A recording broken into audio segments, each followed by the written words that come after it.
we go. Live from LA Live. Sweet Tea, Travis Rogers. Hit him in the face, Sliwa. I'll still take the face. Travis and Sliwa right now. Yeah. Pretty busy day today, Al. Mostly because Islands is bringing in food at some point today, but we'll get to that a little bit straight days, later by on. the way. Tamales, Jersey Mike's yesterday, Islands today. Who's on the list tomorrow? I don't know. We're going to figure out what's going on. Maybe some wings? We haven't had any wings in a while. Where was everybody on Monday? Yeah, we dropped the ball on Monday, for sure. I can't help but notice you got finally. a pretty brand spanking new sweatshirt on today. All of a sudden. Yeah. Well, here's Fanatics finally. They're the only one that's delivered so far. It's not. It's just for if you're not watching on YouTube. Al has on a brand new San Diego State Aztecs hoodie. I think the tag's on their sleeve. It was on there. It was on there an hour ago. I'll tell you that. It was on there an hour ago. It's crispy. It's fine to have this. It's all good. It's kind of funny. I went to a state game. What was it like? Maybe a month and a half ago, 2 months ago. Went down to San Diego State. Went to a game. And I have my just regular gear. Everything's in San Diego, which makes no sense, but it is my parents' house if I'm going to go to a game. Sure. Here, you don't like to rep the Aztecs if you're just going to get your pizza in Pasadena? Apparently I don't. Know your name? Apparently I don't. But the one thing I wanted, like, this is fine. This is all great. That's a good one. However, the Final Four logo, I don't think that's going to happen until, that's not coming in until July 11th. Well, supply chain. I think we can't use the supply chain anymore, but I like where your head's at on it. Can I be honest with you? Yeah. I like it without the Final Four. Like, get a T-shirt with the Final Four logo. That'll be cool, or a hat or whatever. Because the hat, I think, has a logo for on sure, the side. and that'll be nice and that'll be cool. But that's going to be something that you can wear forever and ever. Period. And it's not just like, oh, hey, we went to the Final Four once and I bought a sweatshirt. You can rep your school with that day in and day out, and it's not necessarily a, hey, we went to the Final Four. Look at my sleeve. It's not one of those situations. Will I become that guy when they say, Let me tell you act like something. you've been there, and I continue to say, guys, in the words of Andrew Checketts, head coach of the UCSB baseball team, it's hard to act like you've been here before when you haven't. Never been there. They've never been there before. So yeah, you're already becoming, hey, we'll go to the Final Four. The second you booked that ticket, that you turned into that guy. I lost out on the lottery. They had, I think San Diego State had, you could say allotment of maybe 3,500 tickets, something like that. And everybody had to go into a lottery. And it's based off of, I think most of it's based off of, you got to have season tickets to SDSU basketball, SDSU football. So they accumulated it that way. So I think there was 5,500 people that submitted for tickets. And the only thing I paid attention to that, I think there's going to be a lot of SDSU fans that I already had tickets, but if I was going to, I wanted tickets specifically in the section. I think 128 to 134 is all SDSU. Okay. From what they were saying. So I wanted tickets there. I think we're 137 is the tickets that I have. Okay, it is what it is. However, I think SDSU, of all the schools, I really do have a feeling they're probably going to rep the most out of any of them. UConn's going to travel. UConn, they all will. First of all, I don't even know if FAU has only difference an with alumni. UConn. Only difference of UConn. This will be their chance for their 5th national championship. They haven't been there in a while. They're going to come. Yeah. By the way, I think the last time they won it was the year that they beat San Diego State, Kemba Walker. Okay. That was in the Sweet 16. So they're going to come. I'm not questioning that. But when you have a huge alumni base and a huge city, and they've never been, I think they're going to come. There's no question. You will have your people there, but so will everybody else, It I is think. Right? 35 degrees right now in Storrs, Connecticut, so maybe they want to go to Houston on spring break. I'm just throwing it out there. Maybe. Having been a resident, I don't know if Houston's a great spring break destination, but I hear what you're saying. It'll be warmer. It'll be warmer than 35 degrees. Well, it's 59 in San Diego. What do you think about that? Yeah, we're trying to get out of there, too. They're getting their puffer jackets out in San Diego at 59 degrees. I have a favor to ask of you. Okay. And this has just come up in the last literally half an hour or so. I'm going to need you to keep an eye on somebody in Houston while you're there. Yes. She's going? She's going. Let's Okay. go. Yeah. She and her friends won the student lottery where you can put in for tickets, and Awesome. they got them. So they're going. Will she be on the floor at the thing? So when I'm UVA not sure. when UVA had the same thing, there is a student lottery There's going ticket to be a allotment that was like the Who Crew thing. So Yeah. you're on the court. They shoot you on the camera all the time. Okay. And you're right there with the band. So you're Okay. on the court with the players, essentially, because you know how big the Sure. stadium's going to be. So that's going to be awesome. Yeah, so she's amazing. going. She's not on your red-eye flight. I get the glorious pleasure. Now, keep in mind where I live, right? I live down in Orange County, South Orange County, be almost San Clemente, like almost San Diego County. No, you're down there, right? Hey, can you drop me off at Burbank tomorrow morning? What? Burbank. I have to be at work like early in the morning. Yeah, but my flight, can you like take me to Burbank? So we're going to be doing that. She's going. So That's amazing. She's fired up. She's got 2 of her roommates are going too. So they're all going to go. They're So going to have she a great leaves time tomorrow morning. And then how does that work with the student tickets? Does she not know if she's staying? Like, is it all dependent on? Is she coming back Monday? Is she coming back Sunday? Or She's not coming sure? back on Sundays because school's back in again on Monday. that's right. So they're coming back. They're going to go hit Saturday. She and her girlfriends have figured out a place to stay. Susan told me that no, it's fine. We've got it covered. It's taken care of. But she's going. So if I call you in the middle of the night and say, "Hey, can you run down to the Houston jail and get her out?" Done. I'm going to need you to do that for me. Kirk, let's go. Yeah, I better call Kirk and tell him too. I'm going to have to ask Kelly. I'm going to give you a picture, and if you see her acting inappropriately, I'm going to need you to step in and shut it down. Yeah, right. I'm going to be like, Kelly, where are you sitting? I'd really like to sit in the student section. But she's going. That's amazing. Yeah. That's amazing. I'm Yeah, because you were telling me you want to kind of twist her arm, like, hey, you have to go. But that probably makes it so much easier when you win. Because those tickets are going to be just face value. Yeah. That's part of the reason why I was trying to also get that ticket, or the SDSU, the alumni tickets, is because, first off, they're good tickets. Yeah. Second off, you're just with SDSU fans, and third, you're just paying face value. It's part of the reason that I'm as excited for you as I am. I know what you're going into. I know how much fun it's going to be. I know the experience that you're going to create for yourself and your buddies that's coming up on Saturday, and hopefully beyond. We'll just leave it at that. I know it, and she is a moderate sports fan, shall we say, and that may be a little beyond what she actually is. That's all right. How about this? Casual sports fan. Great. It's going to be electric. Yeah, She it is. will. It'll be something she remembers. I was going to say it's going to be an forever. experience where she could say, hey, Yes. when I went to San Diego State University, Yes. the Aztecs found a way to get to the Final Four, and I went to the game in Houston. Yeah. So. It's going to be good. I'm excited for you. I'm excited for her. But leave your phone on. I'm just saying, leave your phone on. I don't. It's going to be second half, 6 minutes left to go, I don't. and you're going to be hitting me up. I need you to find her. She's in Trav, section what do you want me to do? 204. I saw her on TV. She looks like she's out of her mind. Get her out of there. Right? Something like that. Go buy her a water. I don't Okay, mean I'll to go take get her a water. My parenting issues out on you, but I'm going to need you to be my proxy, my eyes and ears in town. I'm ready to go. You're ready to go. Okay, that's good news. That is good news.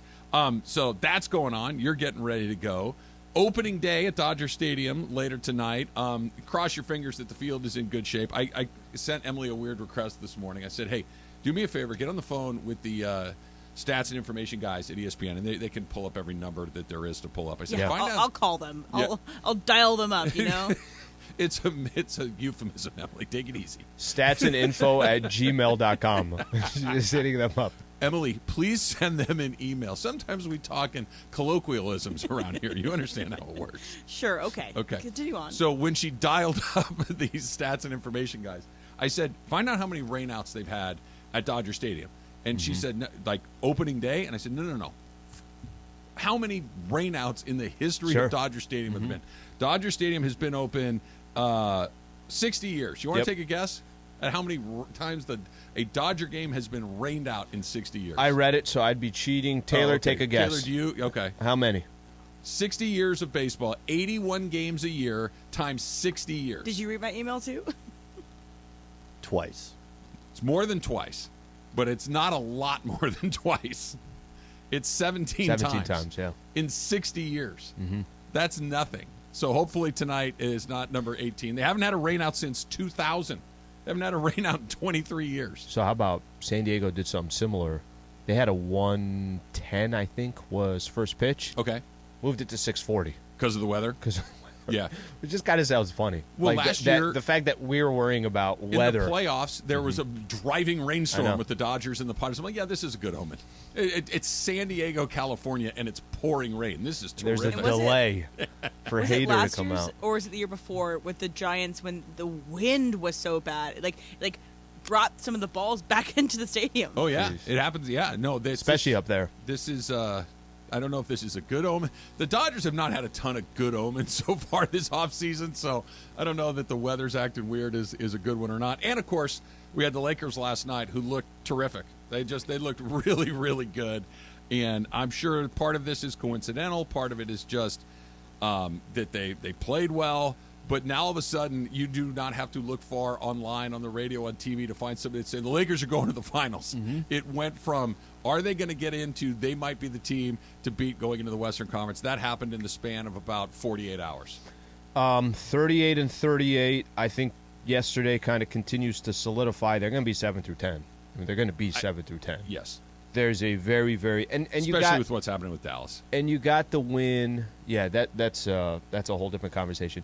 You got the win. If you'd have started out that road trip with a loss in Chicago, they lost the game on Sunday. That would have probably that would have been a lot different. What you got tomorrow against Minnesota, the question's really going to be, do you have a legitimate chance at getting up to number 7 or potentially 6? If you lose that game, then I think we're just going back to you're going to be one of the top 10. They all matter, like we've talked about before. 10 is, 6 is the best, 7's better than 8, 8's better than 9, right on down the list, because do you have to win 1 or 2? Do you have to go on the road at all? Do you have to go on the road just one time? There are lots of advantages based on where you are.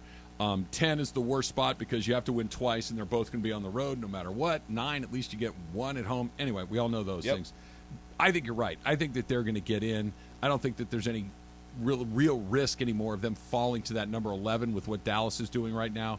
But the question of, are they one of the best teams in the West? Because we were talking about it yesterday. It is wide open. There isn't anybody that's super scary. KD came back yesterday. KD came back and had kind of a rough night. He did not play particularly well, but big deal. It's the first time back in a while, first time in front of the home fans. He said he was a little nervous, as you might expect. But are the Lakers just one of the teams, or are they the team that is the scariest, that is to beat? Brian Windhorst is talking about, Chris Mannix in Sports Illustrated is talking about that. All of a sudden, this has gone from, hey, it's wide open to, no. The Lakers are the team that's going to come out of the West. That is a new thing, literally in the last 4 or 5 days. Very premature for me. Very premature. I will say this. You and I were curious to see how Bron would look based off of everything that he said on Sunday. I feel a lot better about LeBron James today than I felt on Monday morning, right? LeBron saying that, hey, I got to see how I feel in the morning. Hey, I was 2 doctors told me I should have season-ending surgery. Yesterday, LeBron kind of looked like LeBron James. He did. And on top of that, there was nothing in the postgame of how are you feeling, how's this, how's that. I think that's one of the things that we were waiting for. And maybe Mannix and Brian Windhorst, some of these guys you're talking about, that's maybe something that they were waiting to look at as well and kind of see, hey, is Bron, is he hobbling, is he not hobbling? I wouldn't go as far as saying, hey, all of a sudden the Lakers are the team to beat. But I'd feel comfortable saying this. You know how many times, yesterday the starting lineup was Anthony Davis, Jared Vanderbilt, LeBron James, D'Angelo Russell, Austin Reeves. Do you know how many games those guys have started together? One game. Yeah.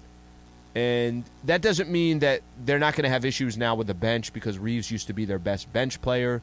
But that's a really good starting 5. Yeah. And it's a really good kind of balance of players and guys that kind of complement each other. They all have distinct roles, and they complement each other. Yeah. So I would – these last 6 games, let's take the game tomorrow against the Minnesota Timberwolves.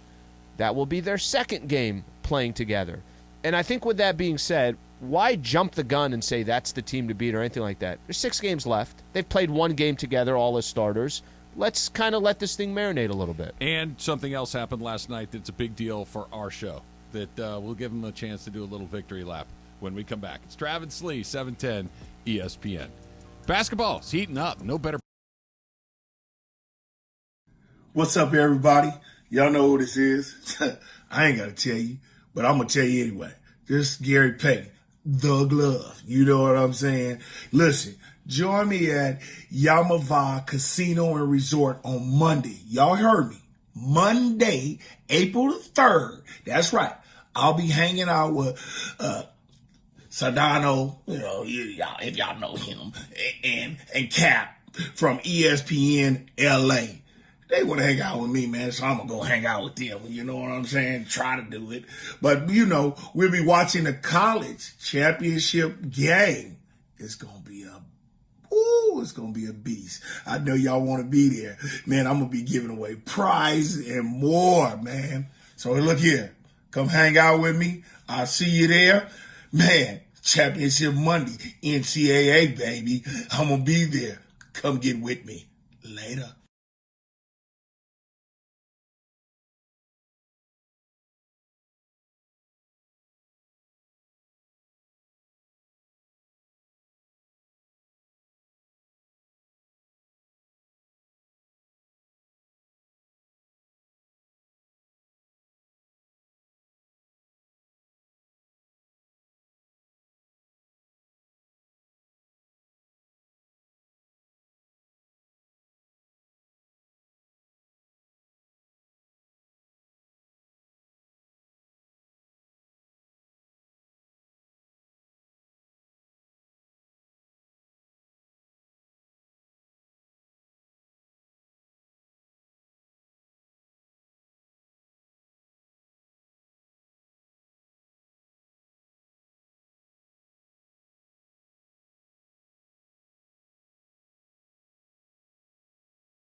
It is the show that begins 9 hours of LA sports talk all day long. Each weekday, 10 a.m. to 1 p.m.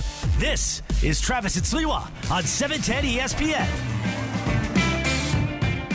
I'll let you know when that door opens over there, and the Islands people come through with the burgers, and I'm assuming we'll have some fries and some. You'll have a spidey sense. I'll know when they're coming up in the elevator. I'll start to get the feels as it. You ever see you ever watch National Geographic? Sure. You got like those gazelles out there, right? They can feel they the hear crocodile everything. Could be the water, or they could just be out in the middle of the Serengeti. And I feel like sometimes that's you. If you put your head up like that and you start looking around, I'm like, bad. how did he know that the person bringing the tamales just parked? It's about right. But by the way, you mentioned those nature shows. Those are like deeply anxiety-inducing because when the crocodile's in the water. Yeah, I don't like that. You know he's right by the edge. Yep. And here comes that gazelle. He's just trying to get a drink, and he knows it's dangerous. And all the other gazelles are waiting on the sideline because they're scared to go in. So they're I'm sure there's a negotiation like, hey, man, I went in last week. You go in Your right now. turn. You got to go in right now. And they put their little hooves in the water, and they start to take a drink, and then bam! And then all of a sudden, they drag him into the deep part of the little pond, and that's it. And then the gazelle eats the croc. And then the other gazelles go in there like, well, he's full. We're good. We can just go down and drink now. It's like you got to take one for the team. I don't like those shows. I wish you hadn't have brought that up. very, very anxiety inducing. Like I like when the Very Lions stressful. are just chilling under the tree, and they just Yeah. a big yawn, and they're like, yeah, maybe we'll chase one today. I don't know, maybe. Or when not. the cheetah's going after the gazelle, but the gazelle he had a good turn, right? He was They're Barry quick. Sanders in the open field. Yeah, I know. I don't like those shows. All right, Taylor, congratulations. First of all, I congratulated him this morning when I saw him for the first time. I said, your squad is finally in for A the standing first time. O from Slee. First time in how many years? 16? 16 years, yeah. 16 I years. was a freshman in high school, 2006. They're off the list. They were at the top of the list of longest team to professional team without a playoff appearance. The congratulations to the New York Jets, who have ascended to the top of the list. So it was 12 years. Mariners, It was Mariners. then it was Kings, and Jets. now Jets. So Jets are thinking, well, we're next. We got Aaron Rodgers, so their chances are pretty good. The not field, yet. Field, yeah, true, not yet. The field's a little crowded. And then it's like the Buffalo Sabres, and then congratulations, Tigers and Angels. You're up next after Jeez. that. But so, what does it feel like? You feel pretty good? It's surreal. I didn't know when this day was going to come. I didn't think it would happen this year when I'm working for the Lakers station here in Los Angeles. But it finally came, and I couldn't be more happy as the Kings go into the playoffs. It's and not just kind of like scraped their way in. They won had the a play. great That's how I season. thought it was going to happen. I thought it'd be like a play-in situation Yeah. or something that feels kind of 16 games over not 500. earned. But this is earned. Did you light a purple light in your house or something? Did you make your own beam? I Did something don't like own that a beam. happen? I need to get one of those, I think, for my room. But I did watch the game last I'll night. check Fanatics. It's a good little blowout. They beat the Blazers by 40. And I feel Damn. good as they go into the playoffs. I'm really hoping they play the Clippers so I can catch a couple games here in L.A. But if not, I'm Or thinking the Lakers. of, Well, I mean, the Lakers would have to get to the Okay, six, actually, right? let's It could play this happen. out. Who would you? We talk about how many times have you kind of mentioned some of these Western conferences. Hey, who would you like to play if you're in the seventh or the who's the nice? If you're the Sacramento Kings, who would you like to play? I want the Clippers You because want the I feel like Clippers. it's just a Clipper thing to do would be to lose to the Kings, even though the Kings are the higher seed. And the Warriors, they do scare the crap out of me just Yep. because of that championship pedigree. Yep. So, yeah, Clippers would be a good All right, what matchup. about if it's Minnesota? I feel good about that, too. Okay. Even though Cat's coming back, they're looking pretty strong.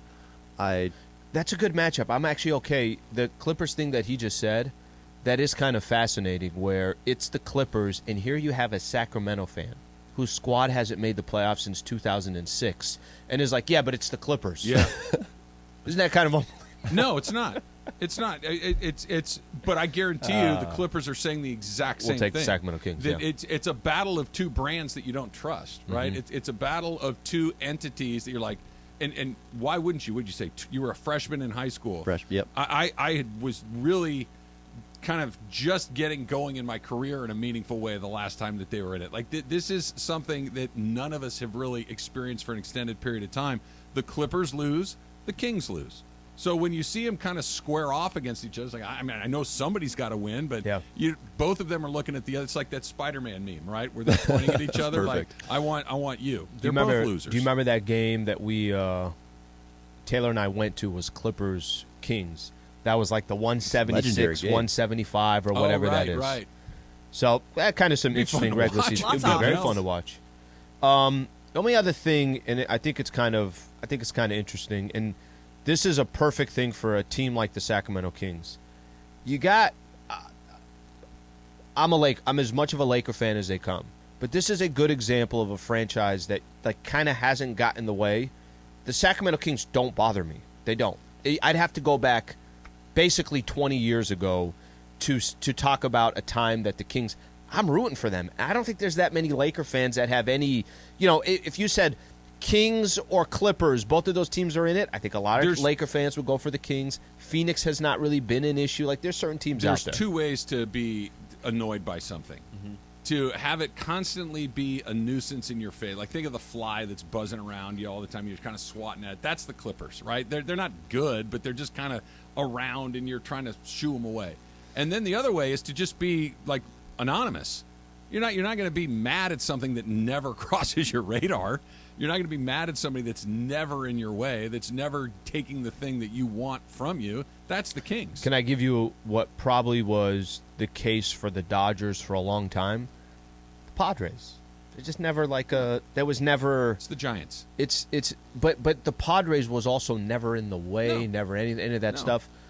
it takes, if the Sacramento Kings and the Lakers played in a round this year and the Kings beat the Lakers, then that would probably, change a little bit of the taste there. They're going to be that's an interesting matchup. Let's go back to the Lakers, or for the Kings really quickly. This is the last time that when they were in the playoffs, this is what the world kind of looked and felt like at this point. Twitter did exist, but it was like 2 weeks old. Nobody was on it. Like, it had just launched. Twitter was a couple of weeks old when the Kings made the playoffs the last time. Instagram did not exist. Okay, so that is a thing. Pluto was still considered a planet at this point in our existence when the Kings made the playoffs. And this is my favorite one at all because I remember the world before this, but not really all that well. The iPhone did not exist. You had your little Motorola flip phone or your Razor or whatever it was, your BlackBerry. Right. The iPhone didn't exist the last time the Kings made the playoffs. You're also leaving off the most important one for this show. Guy Fieri was around a week away from being named the winner of the second season of Next Food Network Star. He was a week away.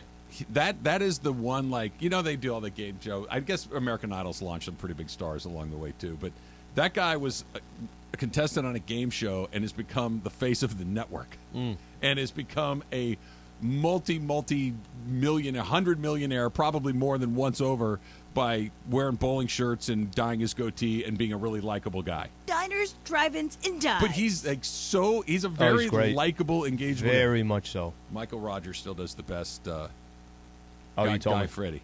I'm down here in Dana Point. We're getting ready to go into RJ's where they're making some killer pancakes. We're here on Diners, Drive-Ins, and Dives. It's just perfect.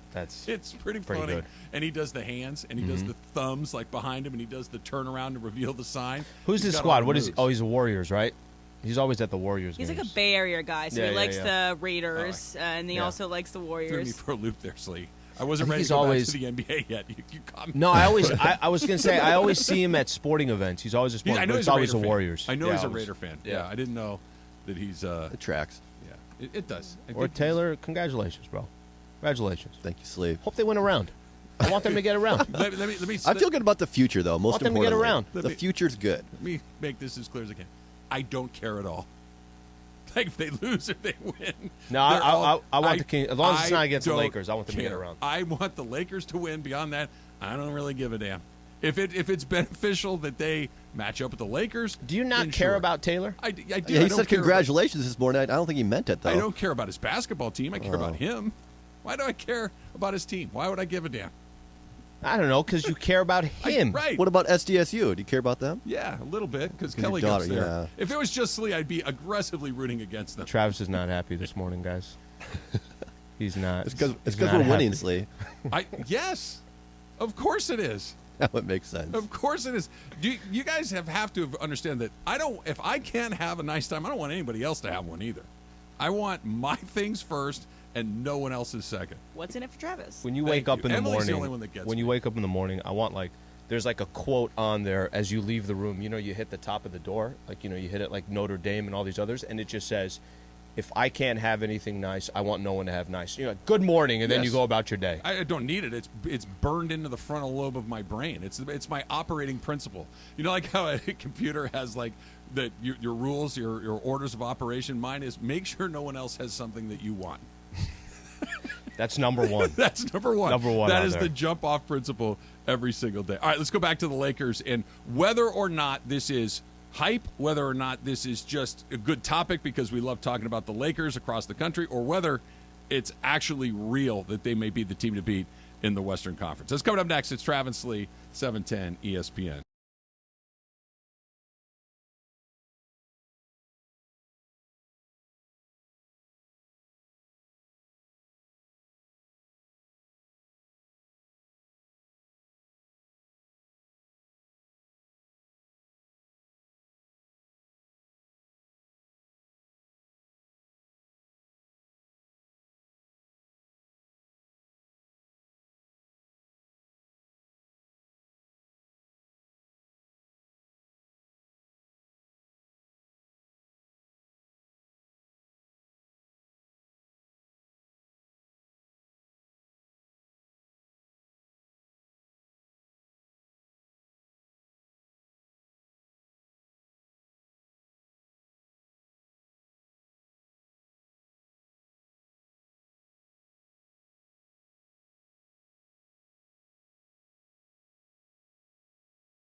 ESPN.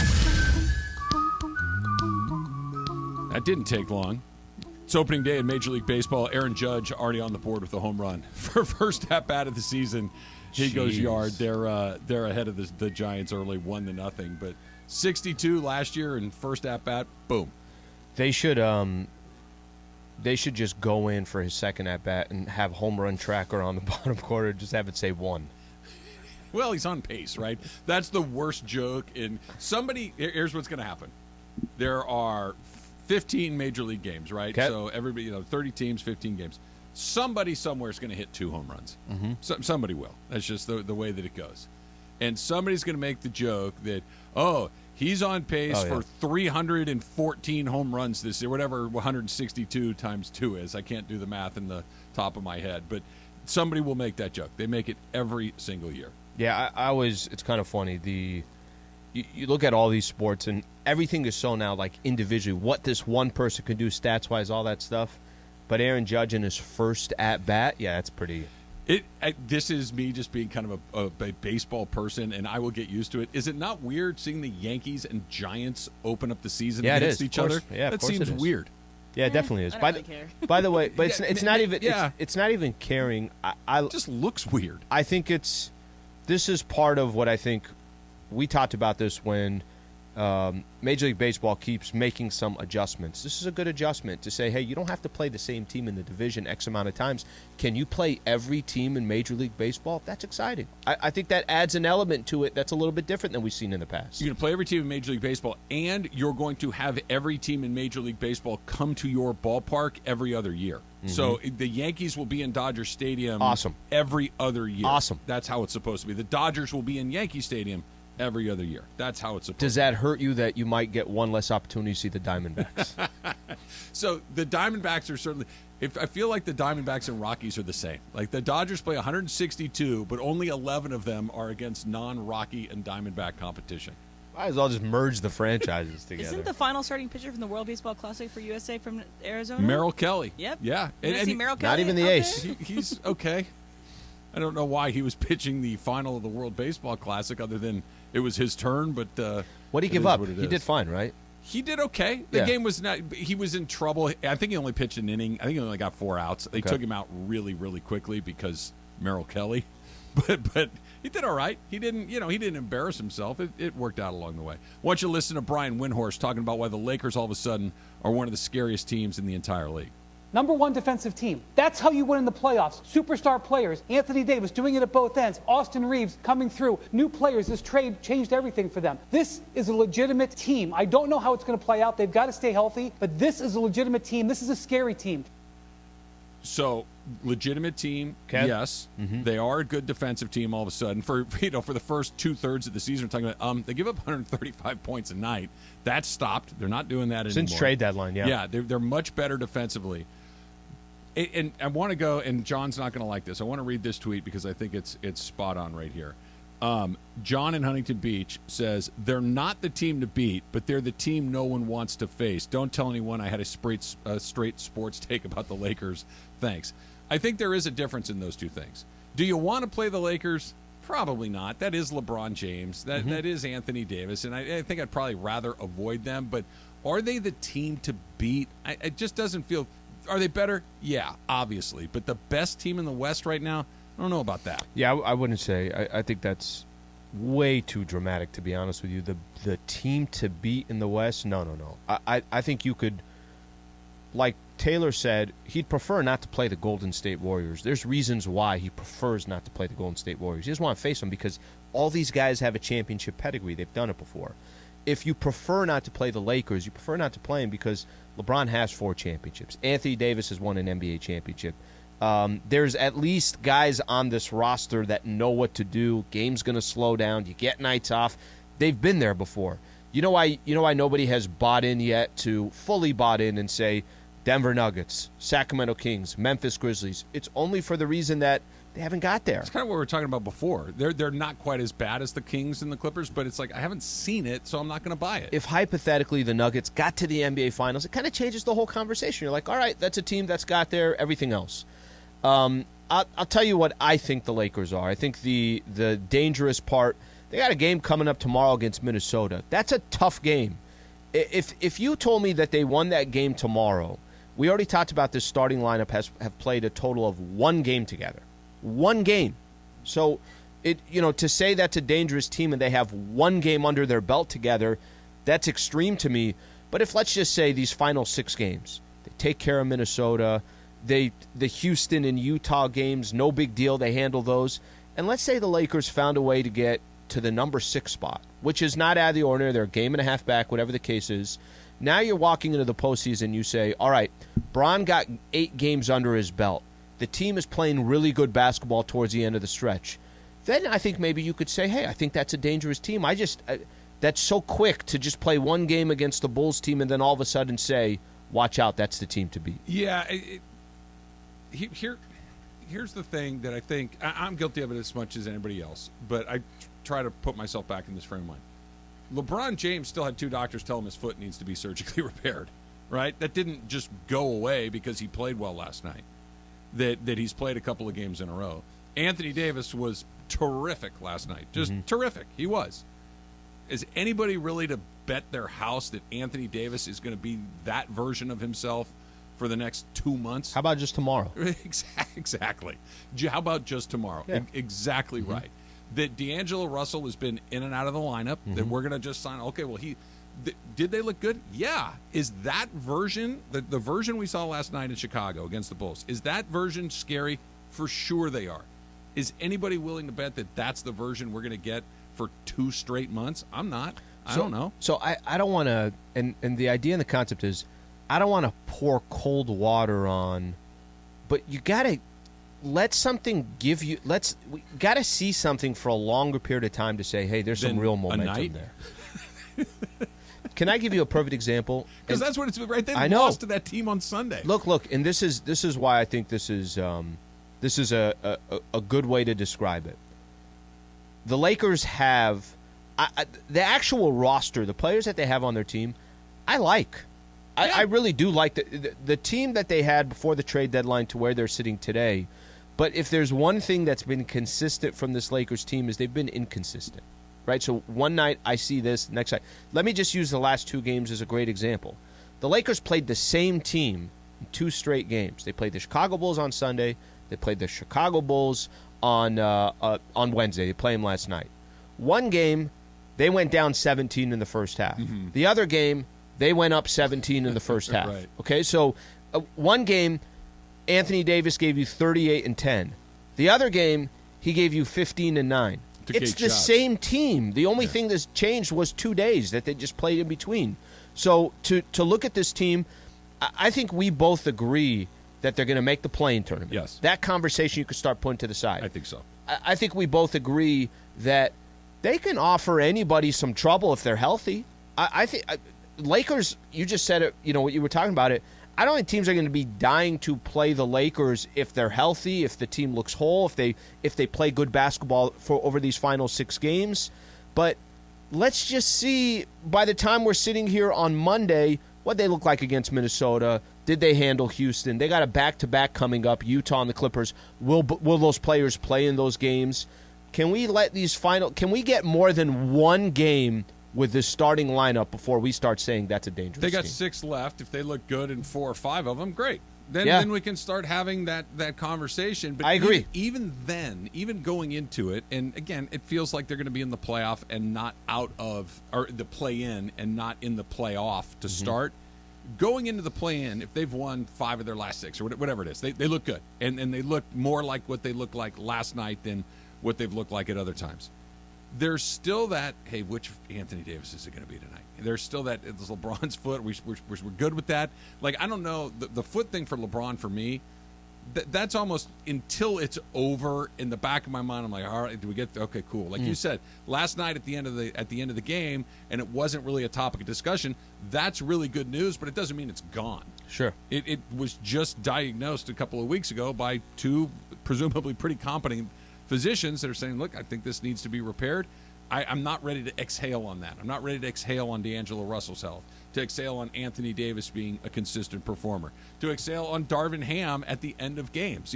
Part of the reason that they're in this weird spot where they put themselves at the end of the line is because they've kind of blown some games late that they probably should not have because of some bad decision making. Is that going to be cleaned up? Maybe.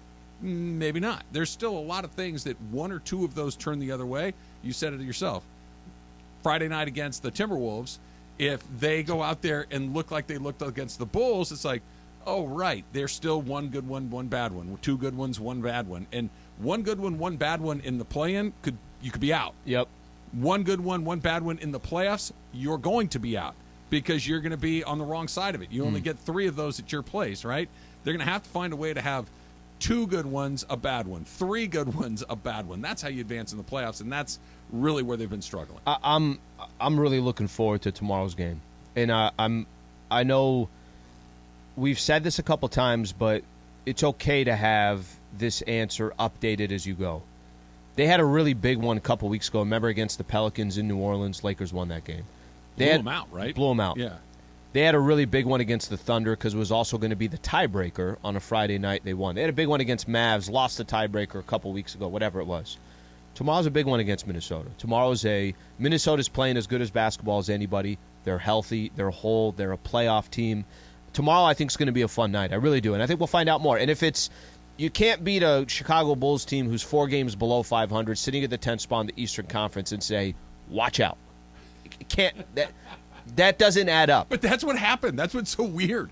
And it wasn't just Laker people. It was basketball people. And it feels like they've had it in their pocket for a while. Like, I'm waiting for the opportunity to deploy the Lakers are the team to beat because they finally looked really – and they looked really good. Could it just be this? Could it be that everyone was there and everyone played well? And there has not been a game in a while where everyone was there and everyone played well. But the reason that we haven't seen it is the reason why I'm reluctant to go there, right? That we did. You're right. You had our best guys here? Yep. Did they all play well? Yep. Did it look great? Yep. We sure that's going to happen tomorrow? Nope. Yeah, this is the outlier. Yes. Well, here's the funny. It doesn't have to be the outlier because it's the first time they've ever all played together and they all started together. But can it be? But it's not because they had plane trouble and couldn't get to the game. It's because they're all relatively fragile. But can they play 4 or 5 games together before you say, hey, that's really good? Maybe. All right, so I have a question for you guys from Jason Villalobos on Twitter. He says, what's more likely to happen? And I want you guys to think about this in terms of if you had to put a mythical money on this. A Laker wins the West and represents the West in the finals, or the Dodgers represent the NL in the World Series. What is more likely at this point? I'd pick the Dodgers. Just because the Lakers have so NL many, is so tough. It is. I'd lean towards the Dodgers too, and I'll tell you why. I think also the Dodgers still have so many things they can do between now and the end of the regular season. They have a ton of runway. They have a track record of almost always being in the playoffs and getting a chance, and the randomness that we've talked about, and we'll talk about it more today. The signature of this Laker team this year has been you're never quite sure what's coming next. Yeah, that's the 2023 Lakers. If there was the media guide cover, it's I don't know. That would be on the top of it. Maybe would be different if hypothetically it's like the Lakers season hadn't started yet. The Dodgers are hovering around 500 and they're 90% done with their season. And they need some stuff to go their way, but it's flipped where that's the Laker narrative, and you still got it. Clayton Kershaw just got put back in the rotation after 2 doctors told him to get Tommy John surgery. But he pitched well once. Remember, we're good. Remember when Dustin May came back last year? He pitched 1 game, and everyone was like, "Watch out! Is this?" I'm like, the guy pitched 1 game. Let's take these last 6. Let's see what it looks like, and then we can be more confident in and by the way, how much fun would that be that they play good basketball over their final 6 and you have some optimism going into the postseason, which I by the way, I'm not saying that you can't have optimism. I'm just saying we saw that lineup once. Right. Let's just see it more. And it's nice to be able to just not have to worry about the play-in all of a sudden. Yeah. And I'm not even worried about the gods. That just feels accurate. It just feels like with what Dallas is doing, with what the Lakers are doing, something incredibly bizarre would have to go down. I think they're in a pretty good spot. Hey, did you see with the playoff-bound Taylor Smith next? It's Travis Lee, 710. What's up, everybody? Y'all know who this is. I ain't got to tell you, but I'm going to tell you anyway. This is Gary Payton, the glove. You know what I'm saying? Listen, join me at Yamava Casino and Resort on Monday. Y'all heard me. Monday, April the 3rd. That's right.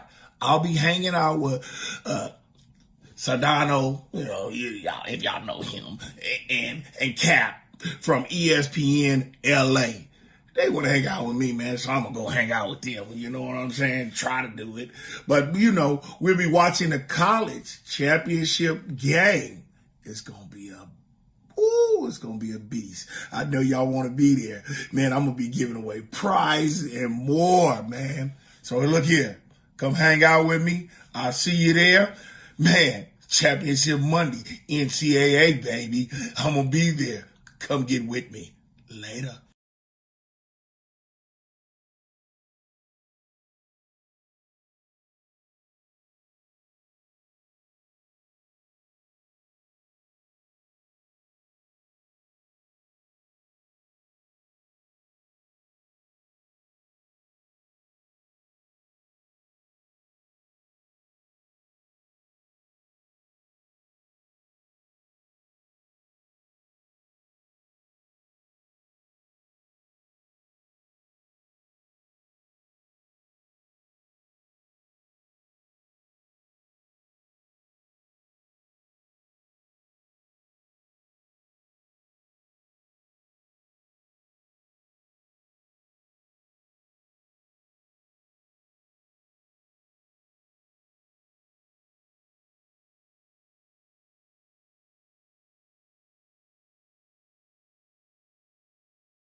And it is Travis and Sliwa, and it's time for the segment we do around this time, 10:40 a.m. on Tuesdays and Thursdays. Hey, did you see that sky today? Did you guys see that? Basically, the days we don't do Ask Slee, we do this thing. It's called Hey, Did You See? Did you see that? I saw it, I did it. Did you see the memo about this? I mean, I'm excited. You can tell by my read. Hey, did you see? Did you happen to see? It's time for Hey, Did You See? Hey, man, did you touch my drum set? Have you read this? Right now on Travis and Sliwa.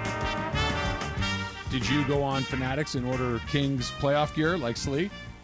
No, I've had my gear since Tyreek Evans played for the team. So, Bro, by the way, I keep getting Kings things that come up. as you should, Slee.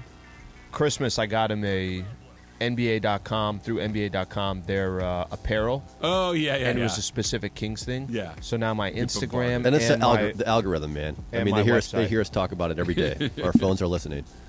All right, guys. Did you see that according to airline statistics, the average time it takes a bag to reach baggage claim is 55 minutes after landing? So, if you were traveling to another country but could only pack one carry-on size bag, what would you pack inside? Sliwa. All right, so I don't have much. Then I'm gonna if I'm gonna pack very light. That the sweatshirt. The way I'll do it is what I wear on the plane is going to be important. So, as in, if I'm going to probably take boots with me, I don't want that to take up space in my bag. So I'm going to wear the boots, the jeans, the sweater. Like, I'm going to make sure that what I get on will make my my bag just less. I don't need that much stuff in it.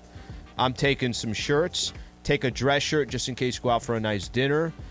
Taking all my toiletries, all that stuff that I need. I think your dress shirt can get wrinkly. I have to iron it when I'm there.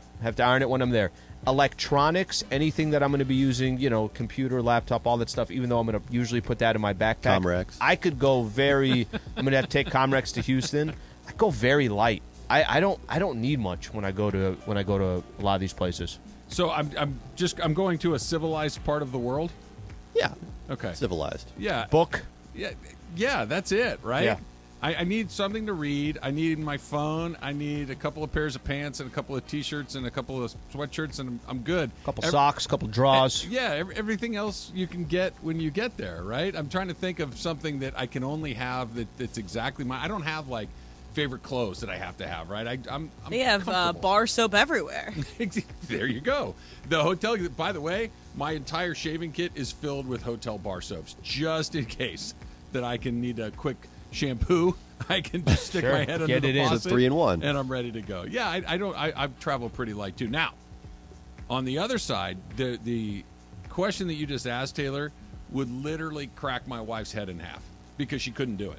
It would be impossible to have one small bag for a trip. I've never met anybody that overpacks more than her in my entire life. Now you're saying so I usually do a carry-on, and then I have the bag that I sit with me on the plane. Are we talking about I only have one bag total, so not those two bags? Just one carry-on sized bag. Okay, so no backpack. Right. Yeah, I think I could fit everything in my thing. What country is this? But it's my rule, Slee. But I'd probably definitely not take a laptop. I would do everything. I'd have a book. And I could just buy a book at the place that I'm going to be at, likely too. But you're on the plane. I have my phone. I have downloaded a bunch of videos, or I'm watching it in a thing. So mostly just probably 2 or 3 pairs of pants, depending on the style of standing what I'm or doing. sitting. Yes, obviously, and then obviously swimsuit, depending on where I'm going. But then 2 shirts and a sundress, and those are kind of the things that you need. And then everything else, I can get there. Sleep. When she said this, do you like watching things on your phone, like a movie or something like that, or TV show? I don't either. I can't do it. I will use my phone just for, this is for on a plane, podcast and music. Yeah. So as long as I'm just not looking at my phone. So what else do you watch movies on? Either the back of the TV on the chair, or no, I have an iPad. Not at all? I'll use my iPad. Yeah, I don't have an iPad, so I'll read. I can't even watch that little I can't TV read on a screen, plane. That little TV screen in the back of the seat in front of you. Yeah. I don't pay attention to that either. I can't do it either. I just literally will go on YouTube. I'll download everything that I want. It's already on there, and then I don't need any of that stuff. You can do the same thing iPad. on Netflix and Hulu and things like that. You can download those things It's just too. the size that drives me nuts. Even an iPad's small. What's next? Next up, did you see that the clean plate mentality I take drives monitors like this. See this monitor right here? I take it with me. It fits in the bag, right? Okay, did you see that the clean plate mentality drives us to overeat? So, Travis, what's the worst thing that you've eaten out of politeness? Like worst tasting thing? Oh, okay, I got one for you. So, trying to decide whether I want to say the name or not. I'm gonna protect the guilty on this. We traveled, Susan and I, and our kids were very young, and we went to go see somebody. I'll leave it at that. And they made a breakfast casserole thing, which on its surface, sometimes they can be good. Yes, if you think, well, okay, let's throw some eggs in there. Maybe there's some bacon or potatoes or something. Little bread, maybe. Yeah. There was almost nothing but bread. It was this really soggy white bread with these undercooked eggs and these raw vegetables in it that needed to be sauteed or whatever it is. It was this gloopy, gummy, just horrid mass of crap that, because we were visiting people that you didn't want to be rude to, I felt compelled. It's the joke in my family when you get something that you don't like. It's like, well, at least it's not as bad as the breakfast casserole. And this was 15 years ago. It's still the gold standard for grossness. Sleep? I hate to say this, but I'll say it anyways. I feel like every time Thanksgiving, I've got an aunt that makes the turkey, and it's dry every time. Every single time it's dry. like 95% of the time it's dry. And ants, at least for us, they're always pushing for you to eat what they made, right? So you can't like get around it. There's a roast that they also make that's also extremely dry. I mean, you gotta put a lot of stuff on this. You gotta do a lot of work. Mashed potatoes. You gotta do a lot of work to make it happen. But they're pushing and they're watching and they're looking and they're analyzing and they're this, and you have to give them a facial expression. You have to give them a facial expression that you do like it. It's not that it's the worst thing to eat, but of the dishes that are there, it's so dry. Bring me Aunt Sliwa's dry turkey, and you try that breakfast casserole, and you'll eat every scrap of turkey on that plate for the rest of your life. I think that you guys know my answer to this. It's my mom's Jello salad. Yeah. It's the like creamy, yum, fruity things. Also, I have my aunt's broccoli salad. Not the same thing, and I also don't really care for this. I'm sorry. Is that the one with like the shaved carrots and the raisins? It's shaved and carrots, all that? but she has like raw onions in there, which isn't my favorite. Like, I don't know. I don't love that stuff too, but I will eat it if again. What about you, Taylor? Taylor, what about you? Just anything that people put mushrooms in, and I'm at their house. And, that's a hard pass for you? Mushrooms are a no-go. Yeah. I'll take your mushrooms. I could take them and leave them. Take them. I like dry turkey. Dry turkey does not sound Just so bad. Negotiating. Yeah. I'm telling you, I might not take the Jello salad. I might try the breakfast pie again. Jello salad's not good. good. The rest of those undercooked eggs soaked in bread with raw like chunks of onion and red pepper that has needed another hour in the oven. Yeah, that's not good. Hey, would you like some more? No, I'm good. I would love some more. All right, we're doing our Thursday draft coming up next. Little opening day baseball draft. That's coming up next. It's Travis Lee, 710 ESPN.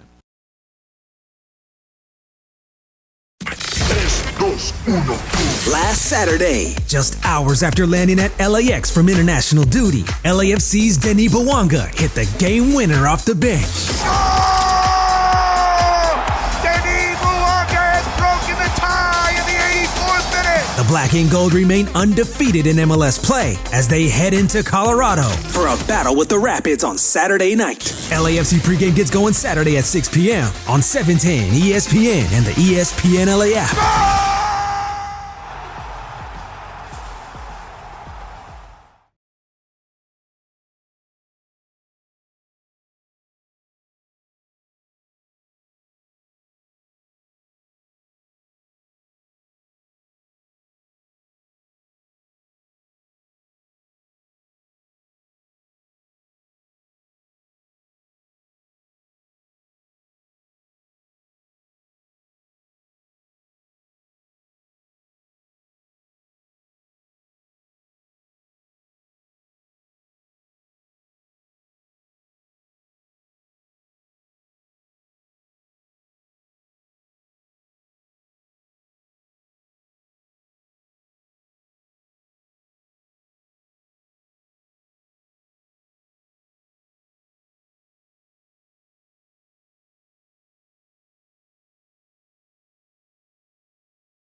Los Angeles. 710 ESPN. A good karma brands radio station.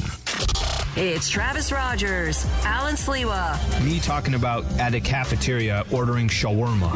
And I'm like, no, this is good. Yeah, this is great. This sounds extremely professional. Travis and Sliwa. On 710 ESPN. All right, guys. It's our weekly. Hey. Snake draft, okay? And in honor of opening day in Major League Baseball, we're going to do baseball-themed things. So we're going to do ballpark buys. So things to buy in a ballpark. So if you can buy it in a ballpark, it counts, all right? Okay. So I'm going to start off. I'm going to have Vin start us off. It's time for Dodger baseball. That's a good way to start this thing. Pretty good. That's pretty good. All right, so the order this today, and again, this is random list generator. If we all believe that. We totally believe you. It's Travis, Taylor, Alan, Emily, and then Emily again, Alan, Taylor, Travis, and Emily Julie again. 3. She All has right. her 3 before we get 2. Travis, you're up first. Is this just way too obvious? It just feels like this is the most obvious number one pick of all at a baseball park. I don't know if it is. I think there's 3 of the most obvious. I'm going to take beer.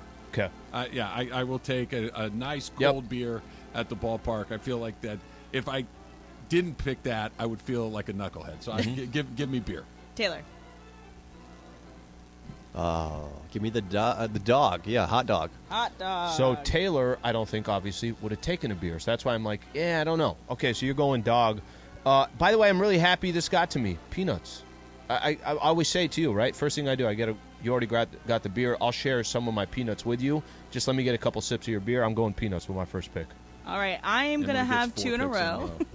And I'm going to go with helmet nachos. Helmet nachos, because obviously you know me. I took my helmet nachos on the road last year after last year's game. And then I'm going to go with, again, helmet ice cream. So You ice like cream. helmets. I love a souvenir helmets. helmet. They're really Those are all great. the helmets there. All right, Al. All right, I'm gonna go a little different on this one. It's okay. I probably could have got it later, but I'm just gonna take it right now. The team store, and I'm gonna go get a hat. They have such a great selection of hats at the team store. Everything that you can possibly find. A lot of the stuff that they sell there, they might not be selling, in other spots. I'm gonna go team store. I'm gonna get me a good hat. It's a good one. All right, Taylor. Okay, it's a cliche, but they're actually good. I eat them only. Don't say it. Say it. Don't listen to him. Say on. He picks peanuts. Why can't I have Cracker Jacks? Of course you can. Okay. That's what I was going to take. Oh, you're going to take it. I thought you were hating on it. I thought as you were in looking down on yeah, them. yeah. No, I wanted it for myself. Yeah.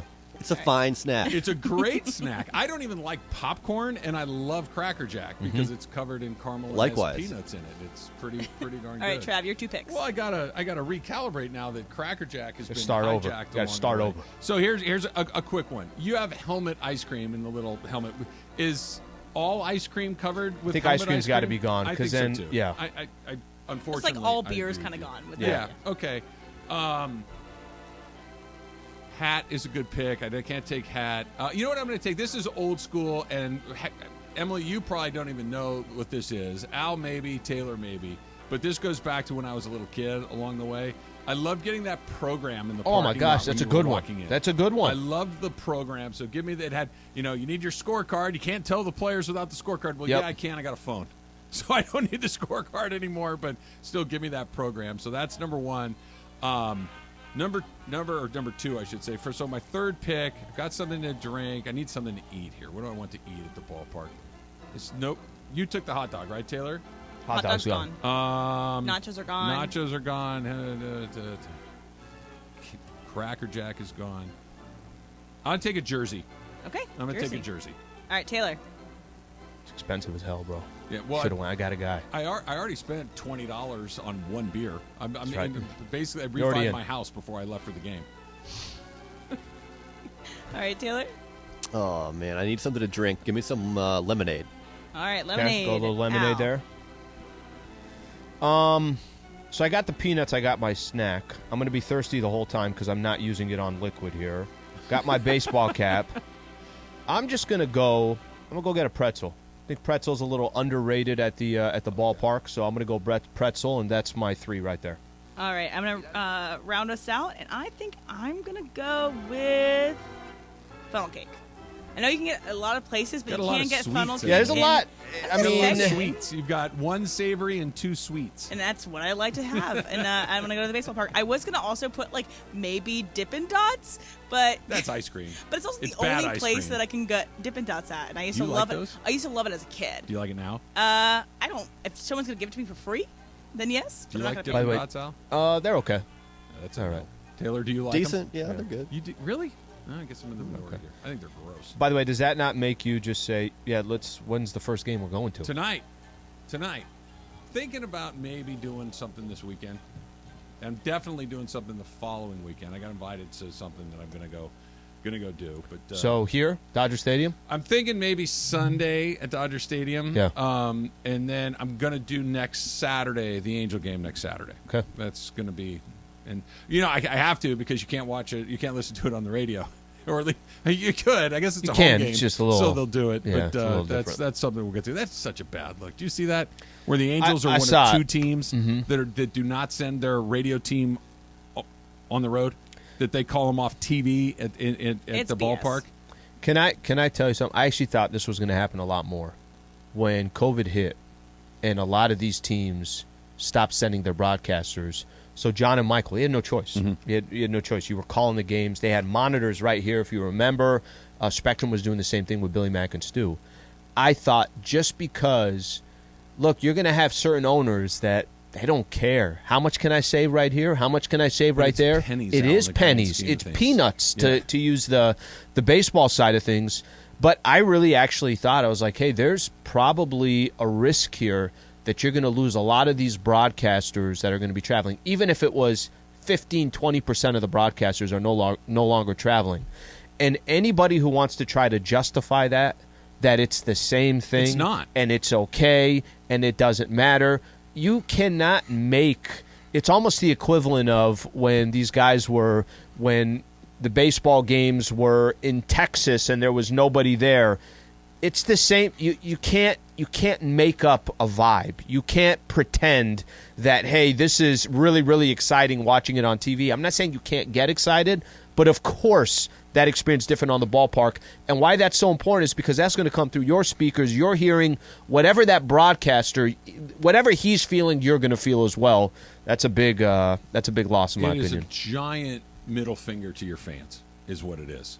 That you're telling your fans that listen to your games on the radio. And by the way, especially here in California where we have such a strong car culture where people are in their cars a lot. We all commute. We're stuck in traffic. And if you're a baseball fan, there's still something very pleasant about listening to a baseball game on the radio. It's an easy listen. Even if you're not in the car. Yes, that too. It's on the high side, according to the article, that it's $200,000 to send a two-man team on the road to cover your game. $200,000. Anthony Rendon makes $38 million a year. Can you give the details? Give the details. So give the for Angels those who don't know the story. One of two teams. The Angels and the Toronto Blue Jays are the only two teams that do not send their radio team out on the road. They will sit in the ballpark in the Angels' case and call them off of TV. And I'm glad you brought it up, Al, because the experience of watching these games being called from remote locations, and you mentioned John and Michael, and I've talked to other people that had to do it too. You can only see what they're showing you on TV. I can't give you, something's happening down at the other end of the court right now, right? A fan reached over. I don't know. I can't see it. Where if you're in the ballpark, you can see it. You can provide color. You can provide context. Here's the other part about this stuff too that I think doesn't get mentioned nearly enough. You're around the team. You're with the players. You're with the coaches. You're with the executives. You learn things. You can add color to your broadcasts that you're not going to get if you're around them half as much as your contemporaries and your colleagues. You're telling your fans, I'm 100% okay with giving you a product that is less than 28 other teams out there. You don't matter to me to give you the best experience possible when you're listening to your favorite team on the radio because I want to save $200,000. If I would have told you. That's a rounding error in the economics of baseball. This team, right, when he put them on the block, we were thinking this was going to go for about $3 billion. Mm-hmm. We're saving $200,000? It's literally statistically zero. If I would have told you that there are two teams right now in Major League Baseball that are doing this, the Reds and the Angels. So that would have been my guess. I would have just said this: is there a chance that the Angels are one of them? It would have been my second guess after the Reds. Of course, it would have been my second guess. So to read off a quote here from Marty Moreno. We found out that it's not changing. We love our radio people. They do a great job. First off, what do you mean you found out it's not changing? Did you have to go to somebody to find out that it wasn't changing? You made the decision. I mean, that's your call. You could say, somebody else in front of you can say, hey, I think we could save a couple $100,000. Artie Moreno could say, guys, what are we doing? What the hell are you talking about?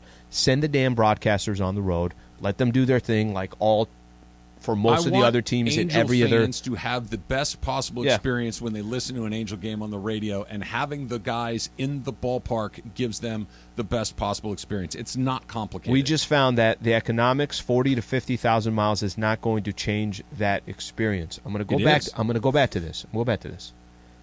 This is why Angel fans. It's little things like this that just add up. I'm not telling you that if you send out the broadcasters, Shohei Ohtani is going to be in a playoff game. Okay, that's not the point. The point is that little things like this is why Angel fans got so excited about Artie Moreno selling the team. Yes. It's little BS stuff like this that add up, and they add up, and they add up. This is just another story. The man cannot get out of his own way, that where the conversation, again, if you and I were sitting here saying they had a chance to go get this player, they didn't get him because they were nickel and diming.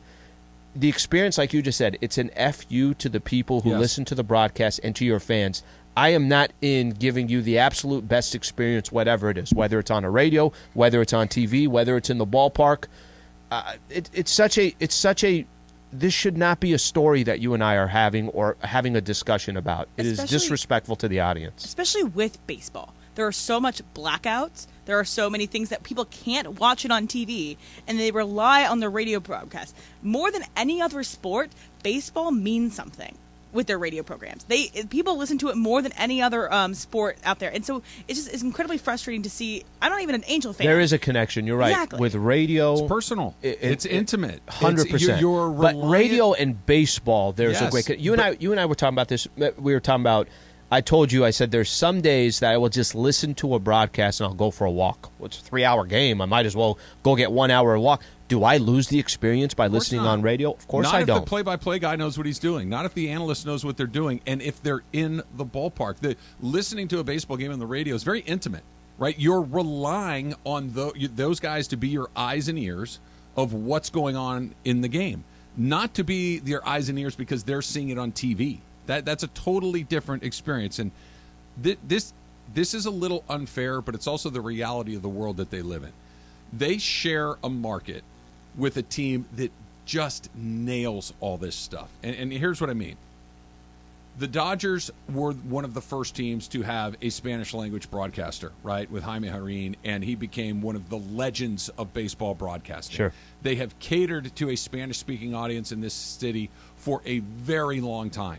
They have, that is in large part, why they have such a loyal following in that particular community. Mm-hmm. The Angels have opted to not even engage that community, really. Their Spanish language radio is virtually non-existent, okay? In Southern California, that's bananas. The Dodgers have gone out of their way to develop their minor league system better than anyone else. They drafted and scouted and found guys overseas better than most, earlier than most.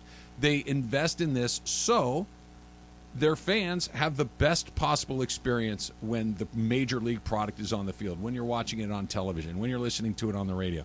They have aces all up and down the board when it comes to these sorts of things. They're not trying to save a couple $100,000 to give a fan a noticeably worse experience. Idiotic. And this is the stuff like the Angels like, well, we paid Mike Trout. Well, we went and got Anthony Rendon. Yes, fine. But it's the little things that you're talking about, Slee. It's those little touches. Idiotic. That make you go, really? If half the league did it, then you can kind of throw your shoulders up and say, I guess it's whatever. And it doesn't help when I say, if I told you two teams aren't doing it, and you say, well, Angels are going to be on my list. Dodgers weren't going to be on your list. No. Giants weren't going to be on your list. The Cubs, the Red Braves, Sox weren't. Reds. This they doesn't want to happen. give their fans the best possible experience, and other teams do not. The new movie Air, coming out very, very soon. Sonny Vaccaro, of course, is played by Matt Damon in that movie. The real Sonny Vaccaro joins us next. It's Travis Lee, 710. What's up, everybody? Y'all know who this is. I ain't got to tell you, but I'm going to tell you anyway. This is Gary Payton, the glove. You know what I'm saying? Listen, join me at Yamava Casino and Resort on Monday. Y'all heard me. Monday, April the 3rd. That's right. I'll be hanging out with Sedano, if y'all know him, and Cap from ESPNLA. They want to hang out with me, man, so I'm going to go hang out with them. You know what I'm saying? Try to do it. But, we'll be watching the college championship game. It's going to be it's going to be a beast. I know y'all want to be there. Man, I'm going to be giving away prizes and more, man. So look here. Come hang out with me. I'll see you there. Man, Championship Monday, NCAA, baby. I'm going to be there. Come get with me. Later.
ESPN. All right, Sonny Vaccaro is going to join us here shortly. He's running a little bit behind. No big deal. We'll join up with him in a little bit. That's got to be a cool feeling, Slee, when somebody comes to you and says, "Hey, listen, we're going to make this movie. You're one of the main characters, and we're thinking, I don't know, Matt Damon plays you." What do you think? That's got to be a pretty good deal. That's when give me a day to think about it. Could you not get George Clooney? Yeah, is Brad Pitt previously engaged? That's got to be a good moment. Now this is really cool too. I think for a lot of sports fans out there, so many times we'll use Jordan as an example, but sometimes these greats, we just spend too much time talking about what they're doing on the court, what they accomplished, how many championships, is this player the GOAT? Remember this player in this situation, that situation. This is fascinating. This is a fascinating angle that, I'd love to learn some stuff I just didn't know about based off of this. It's the birth of one of the most iconic sports brands that we have. Yep. Right? That there's a line, I was watching a trailer for the movie, and there's a line that prior to them deciding that Michael Jordan was going to be their basketball ambassador, right? And they weren't going to go get a bunch. They were going to go get one guy and build the entire basketball brand around one guy. If you get it wrong, we're done. Right, and one of the lines was, Nike is a running company. Nike's not in basketball. Think about that. And that was true at the time. Yeah. Nike was about track. Nike was about those sorts of things. And now Nike not only is a basketball company, a basketball shoe, but they're like the sports apparel company in everything, whether it's track or golf, basketball, baseball. Take your pick.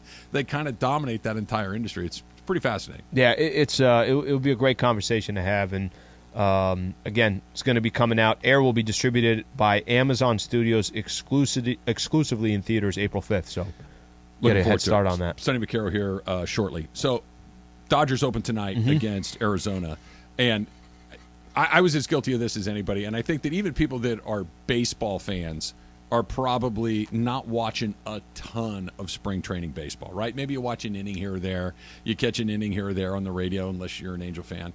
And so you're kind of going through it like that. I can't wait to see the reaction after tonight and then through the first weekend of people getting their first really good glimpse of that pitch clock and experiencing, because you're going to miss things if you watch games the way you used to. Yeah, and this is going to be new. I heard, Kershaw had some quotes about it where he was talking about it is a big adjustment, everything that goes from there. So it'll be fascinating to see. All right, as promised, we are joined right now by Sonny Vaccaro, who is one of the main characters in the new movie Air, which will be distributed by Amazon Studios exclusively in theaters starting on April 5th. He's been in and around the college game, the pro game, and the shoe game for a very long time. Sonny Vaccaro joining us right now. Sonny, appreciate having you come on the show. How you feeling?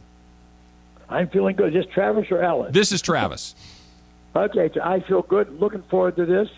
Something I never went through in my life, all these quick calls, but ask me good questions. I'll give you honest answers, and I'm looking forward to doing this. Absolutely. You got it, Sonny. So let's start with this. What was it like when you found out that they were making this movie and that someone with the impact and the notoriety of Matt Damon was going to play you? Just like the day that my wife said she'd marry me. I never thought it would happen. I never thought it would happen. How could that be possible, that I would be in a movie with icons at a young age in a world that I didn't exist in, the film thing? I mean, it's impossible. And I'm saying that, just as a regular guy, and that's who I am. But absolutely impossible.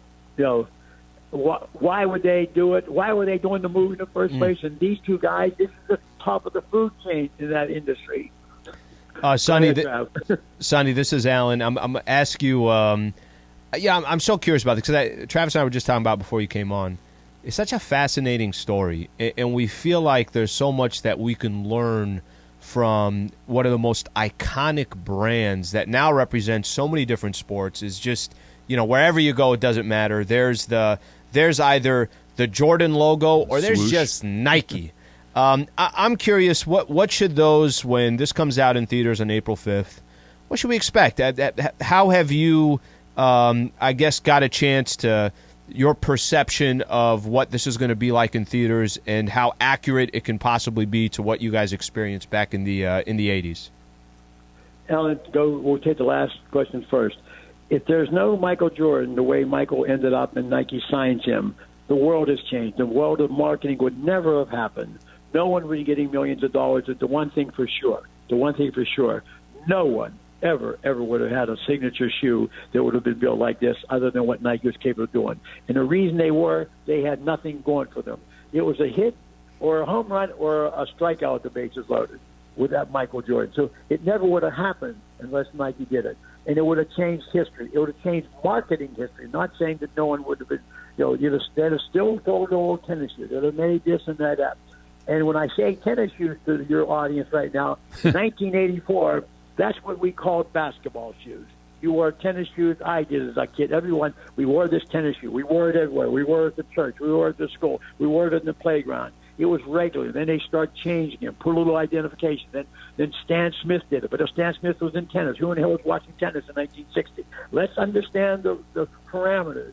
What Michael did and what Phil Knight allowed to happen, and Rob Strasser thought of, and I was lucky enough to be involved with Michael from the first minute. When the first minute I said give it to the kid, it changed history. So the world would have changed. I know it's easy to say 50 years later, but believe me, there's no reason for me to embellish anything. I'm 83 years old. I'm playing in extra innings. Okay, I'm just trying to be honest and make this clear to the audience.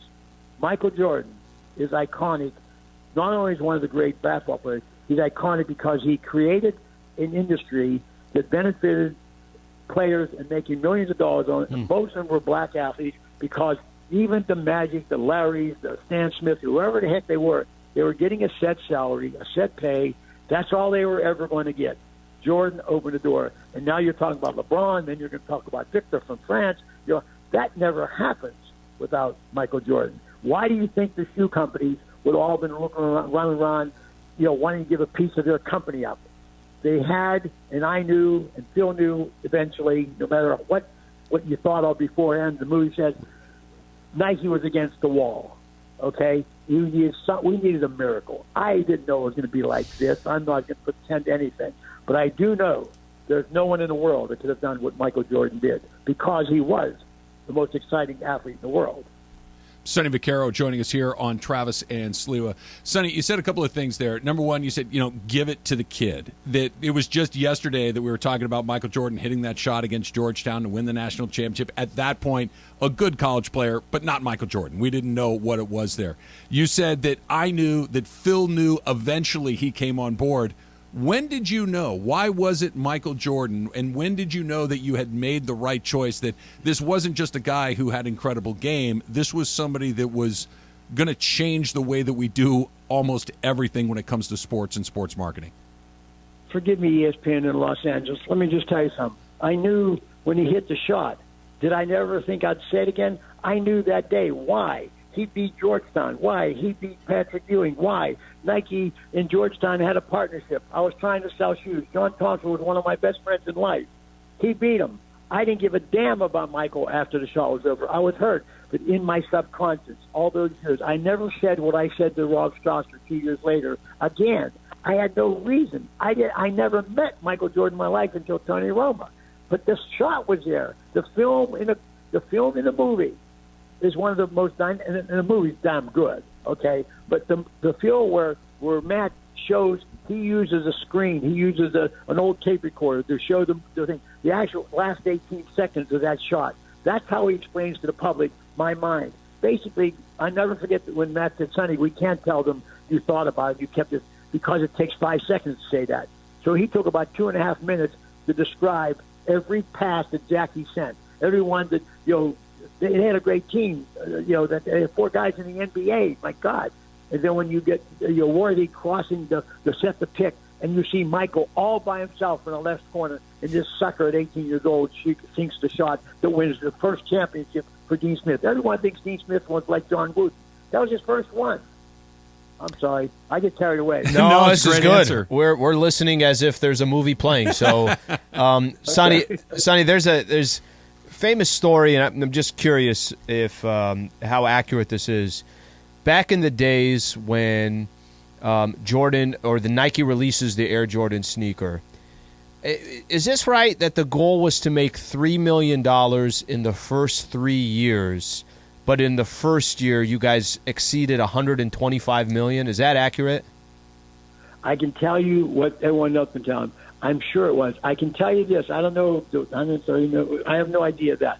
But I do know what we were looking for was to sell more shoes, because the only shoe that was selling was the basketball line because of the colleges wearing it.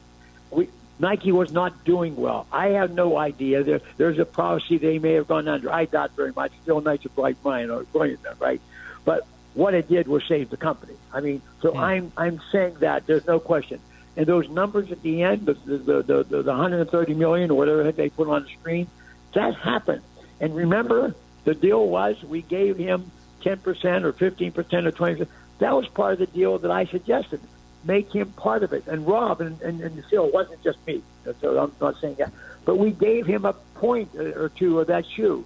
No one ever did that before. And we did make that much money. And after that, it was game, set, match. Sonny Vaccaro joining us here on Travis and Sliwa. And one last before we let you go. The name Michael Jordan, everybody knows. The name Phil Knight, everybody knows. The Nike, everybody knows. Does any of this stuff come together without Michael Jordan's mother, Dolores? If Michael Jordan's mother doesn't, and she doesn't finalize it till the last scene in the movie. That happened. I didn't know Mrs. Jordan until after I met Tony Romo. We were leaving Tony, and I thanked Michael. The first time I ever met him, right? And I don't know what's going to happen in the future. So I asked him, how's everything? Who's the most important people in your life? And he didn't say Coach Smith. That's what I was looking for. I needed an in. I needed to talk to somebody because I never again talked to Michael until we started signing him. Swear to God. And he said, my parents. And that's where the old-fashioned telephone calls started working. Eventually I called. And then over the years, and we had, and I'll leave you with this, we had the premiere the other day, and Viola Davis plays her, and Viola's going to get an award for her role in this movie. I'm telling you that right now. She was dynamic.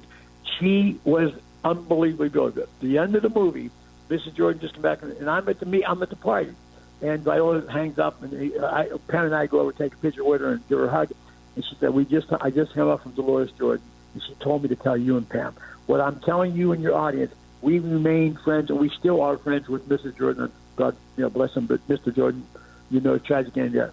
So I can tell you that was a real relationship. And if she doesn't tell Phil Knight at that famous meeting at last, we don't. First of all, they got on the plane because of Mrs. Jordan. It wasn't because of Michael or David Falk. That's bullshit. They got on the phone because of Mrs. Jordan. Mrs. Jordan was the alpha individual in the whole movie. Sonny Vaccaro, the movie Air debuts in theaters exclusively on April 5th. It's Matt Damon, it's Ben Affleck, it's Viola Davis, and it's based in large part on Sonny Vaccaro's life and career at Nike with Phil Knight. Sonny, great conversation. Thank you, for Sonny. joining us. Thank you. Hopefully someday you guys will just BS, and I'd like to talk, as you can see. All right? I believe you. I believe Sonny. you. Thanks, Sonny. That was great. Think about that. What did you do with your life? I don't know. I created Air Jordan. Oh, cool. Pretty good thing. I told Phil Knight maybe we should give him a point or two on it, and it worked out. Maybe more else than worked out. One or two. Jeez. Unbelievable. We'll talk more about that. Plus, we got Factor Cap coming up next. It's Travis Lee, 710 ESPN.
Oh, that's cap. That's so cap, Dad. Everything I've said is a cap, but I'm going to go back. First of all, it's not a cap. It's no, it just is a cap. Welcome to Factor Cap. Hey guys, I'm really excited to see Air. I can't wait to see me when too. it comes out. It's gonna be a really great movie, I think. One of my roommates worked on the movie, and she loved working on it with Matt and Ben. I don't say this very often, but I will see that movie in the theater shortly after it comes out. I'm excited to see it. Sweet. And Islands just arrived, so super excited to dive into that later. Just had 2 burgers. Yes, and Emily, speaking of things that I saw Succession yesterday, so Ooh, I have we'll see if I'm more Emily or more Morales. Okay.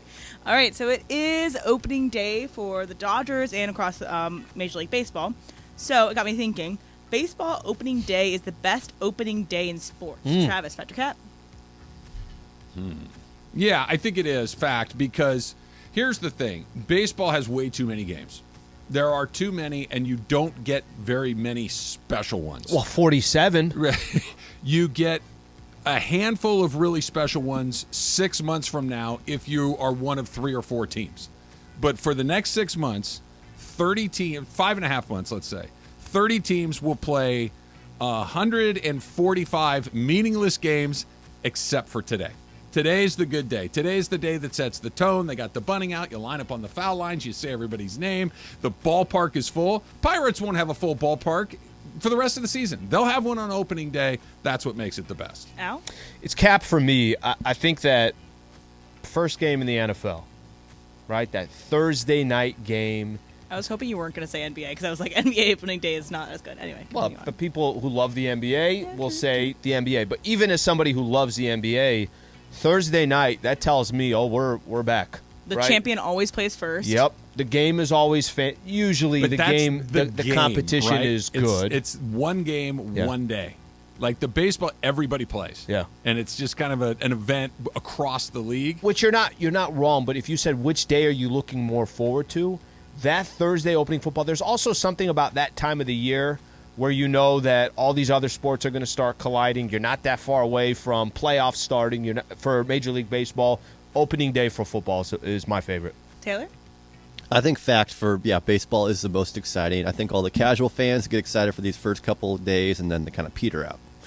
Right, and there's also something like, maybe this is also a product of me living in a place where it takes a while to get to spring. Yeah. But it's the signaling of spring's coming. You go there, it's a beautiful day usually. You might get out of school, all this great stuff. It's kind of like there's a lot of warm and fuzzies around opening day for for baseball in general. So I think that's that's not part of it here, Emily, but I think you're right. I think for 80% of the country, that's exactly what it is. All right, so there is the Rangers are rolling out a 2-foot-long broomstick burger at the Rangers ballpark in Arlington. And it's essentially just like super long. You can share amongst people, but it's just a stacked burger, and it looks disgusting. And they rolled it out yesterday. So a lot of ballparks will have these like stunt foods that they'll put out there. I know someone tagged us in a deep-fried cheesesteak yesterday. So you have ever eaten stunt food because it looks really interesting to you? Alan, Patrick Cap? I think, so at a ballpark, no, I Cap, I don't think I've eaten the stunt. Some of these fairs, I've had some just like random things, but it's been a long time. Del Mar Fairground used to go to, and I know I'd eat the most random stuff. Like what? What is the, what was it? Is it the fried pickle they do or something like that? Those are good. That's not something deep fat fried Oreos. I would never, butter, I haven't had that. Butter on a stick. But I would never typically eat any of that stuff. If I'm at a ballpark, who was it? I'm forgetting the person. There was somebody that was like specifically going to different ballparks, and they were getting like the craziest food. Guy Freddy? It's not Guy Freddy. It's not. I would tell you if it was Guy Freddy. You know that, okay? But I have not gone to the ballpark and had some of this crazy food. Taylor? Cap, not at the ballpark. I've had some crazy food like at Wisconsin bars. They have these Bloody Marys. They have like a... Oh, yeah, like I've a had fried that in chicken Vegas. sitting on top of all it. kinds of stuff. Vegas. Sliders. In Vegas, too. Yeah, good stuff. Didn't mean to pass by you, Trav. I know you want to talk about food. No, I figured you'd circle back. I wasn't too worried about it. I've eaten exactly one item of stunt food in my entire life. I deeply regret it. I'll never do it again. Happened right here in this studio, and I don't do It's not it. Stunt food.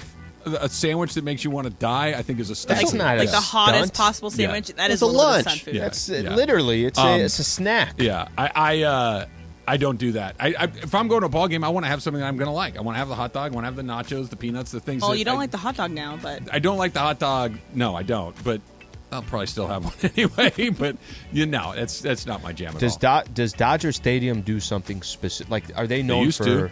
Yeah. They used to, not anymore. The Dodger dog was iconic. And here's the thing about No, the I was Dodger going to dog. say like just a random stunt food I'm that sure they do. They all do. They have the deep fried cheese stick. The Dodger dog was more iconic than it was delicious, if I'm being perfectly honest. It was fine. It was a good dog, but it was long and hung out of the end of the buns at both ends. It had the char mark. It was unique and it was iconic. It was okay, but the thing they're giving you now is garbage.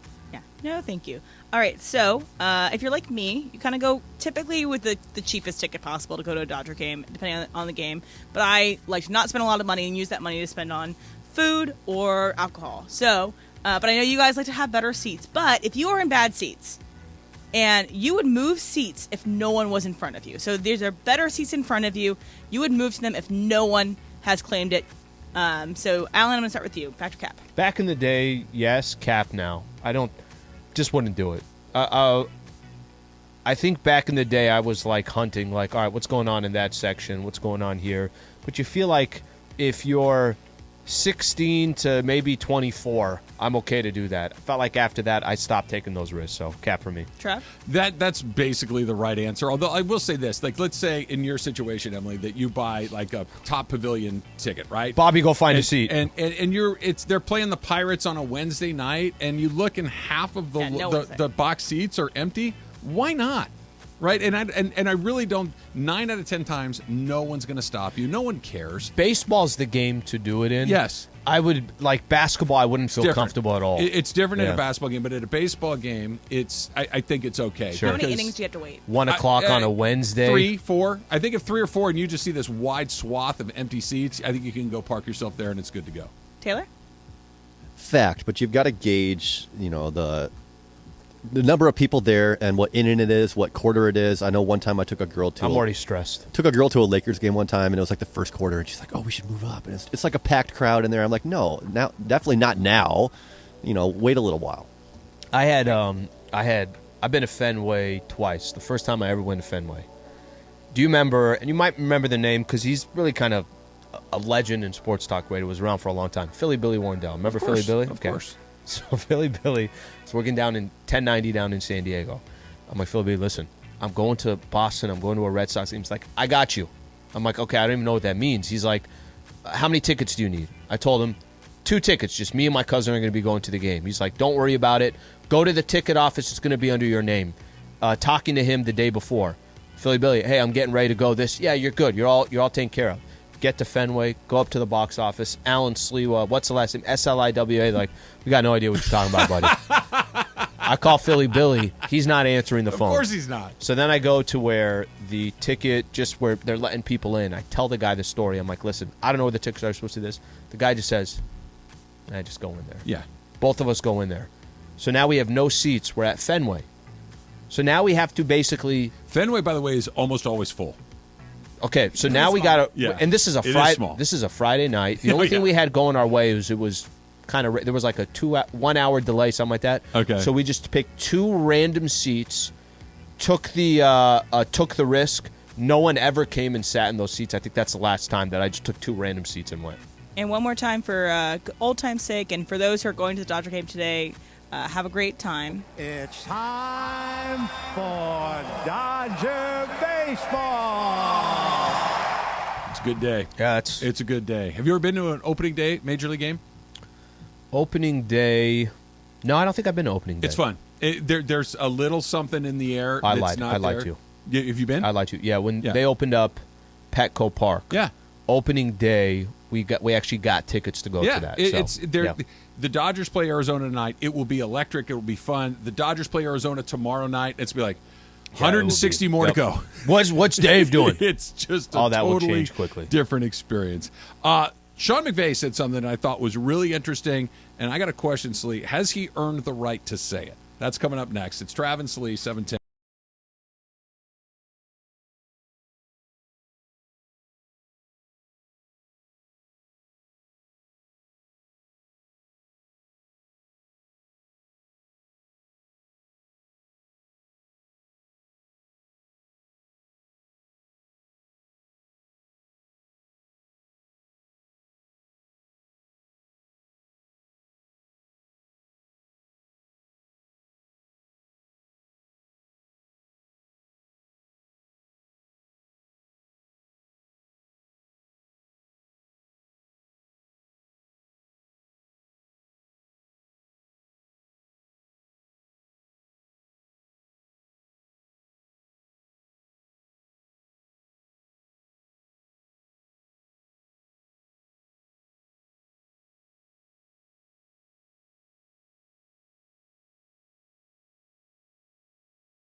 ranch on the side, Emily. That's your jam, right? Let's go. There you go.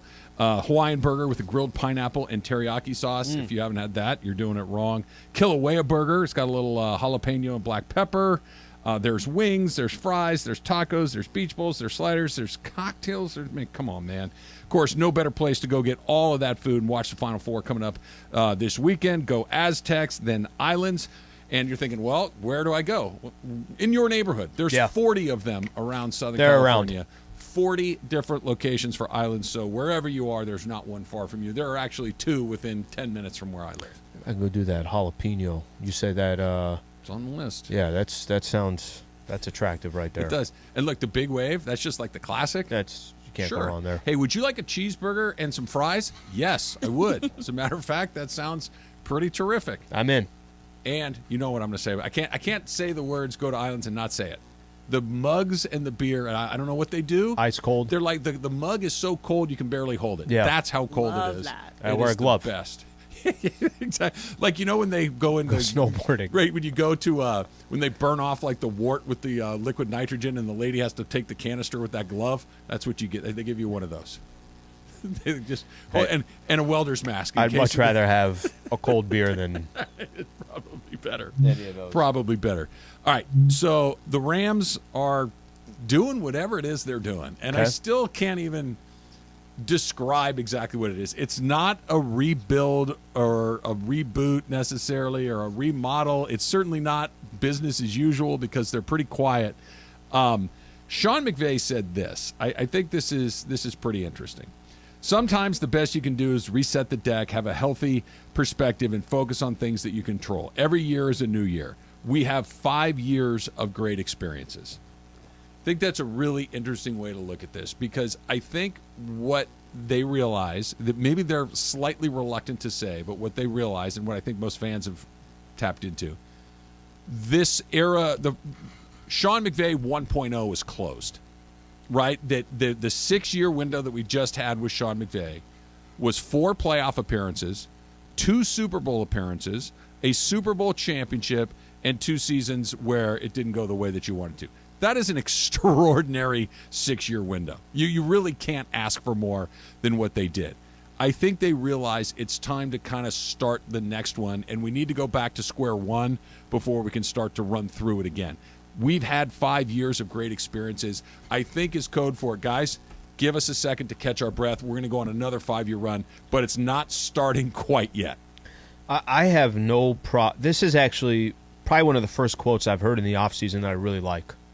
I think there's been a lot of other times where you're confused of what direction are they going in? What are they saying? What are they trying? What's the plan? I have no idea what the plan is. This sounds like an organization that it's really difficult for, I think, a lot of franchises to accept the fact that no, this is 100%. This is not, we can't just keep trying to build something where that foundation isn't set. And what's so unique about the Rams is, if you're a Rams fan, just think about what's happened in the past and the fact that you went to 2 Super Bowls and you cashed in and you won 1.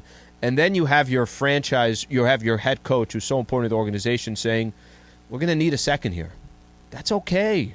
That's all right. I'd much rather have this than you're chasing just to get into the playoffs. Mediocrity. And you continue chasing that you're 500 for that 7th spot. It's so the you worst get place to be in smashed sports, and that's where so many franchises stay. I got to be honest, Trav.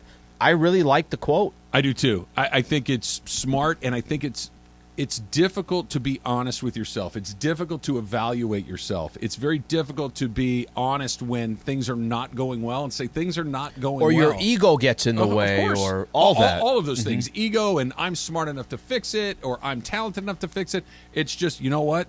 We don't have the goods right now. Let's pull back. Let's get some picks. They have 11 draft picks, I think it is, this year. They got a couple inside the top 100 that McVay's talking about. They're going to get some good players in this draft. Let's just wait and see what the next 5-year window looks like. Because, look, just let's say it's half as good. If I asked Rams fan, and go ahead and give us a call, 877-710-ESPN, 877-710-3776. If I said, Rams fans, we're going to go through a year, this upcoming season, the 23 season, that's kind of sort of like 22. Under 500, not a playoff team, it is. But the 5 years that come after that, are half as good as what you just went through, which means you're going to go to the playoffs 2 times and go to the Super Bowl once. You're taking that, right? If I said don't even ask that question to Rams fans. Ask that question to any other fan base out there that's supporting another NFL team. And this is what they can do because they've done it. This was not a good team. When the Rams came to Los Angeles, they were bad. Yeah. They had not had a good team in a very long time. The opening scene of Hard Knocks that year, right, was no more of this 7-9 BS, right? And they weren't. They won 4 games. They were 4-12. They didn't. They changed that narrative. They were a bad team. They were a boring team, but they turned it around quickly because of some shrewd maneuvering, because they got exactly the right coach, and they took some very big and bold chances, and they paid off. Let them do it again. If McVay had a quote in here that said something to the effect of, you know what, we never reset the deck. No, that's not what we do here. We're the Los Angeles Rams. And the Rams, you're expected to compete for a Super Bowl or it's nothing. Those are just words. And you hear a lot of franchises talk about like that. You hear a lot of coaches talk like that. You hear a lot of owners talk like that. That doesn't mean it's a good game plan. I think, again, I go back to this. Have a healthy perspective and focus on things you control. Every year is a new year. We have 5 years of great experience. And I'm going to go back to the first thing you said. Sometimes the best things you could do is reset the deck. That sounds like a franchise and a head coach that has really, really good perspective. Just perspective on it's not easy to win every single year. What the risks that we took in the past helped us for the past, but the past is over. So now we got to look at things a little bit differently. It can't be the exact same as it was. That sounds like somebody that knows where that franchise is and what they need to do moving forward. Let's try a call here. Let's go to Steve in North Hollywood. Steve, you're on with Trav and Sliwa. What's up? Hey, fellas. Look, I'm a longtime Ram fan going all the way back to the 70s, and I right now I feel like I'd rather than just kind of kick it around this season and see if we can win 6 games or something. I'd rather they just burn it all down. I would rather finishing last in the NFL with the way the draft works is better in many cases than finishing in the middle. And I realize that, fans that are season tickets and stuff like that, they don't like that. But the reality is that's what a lot of teams do to win faster. And I'm looking post-Stafford, right? I think we all are.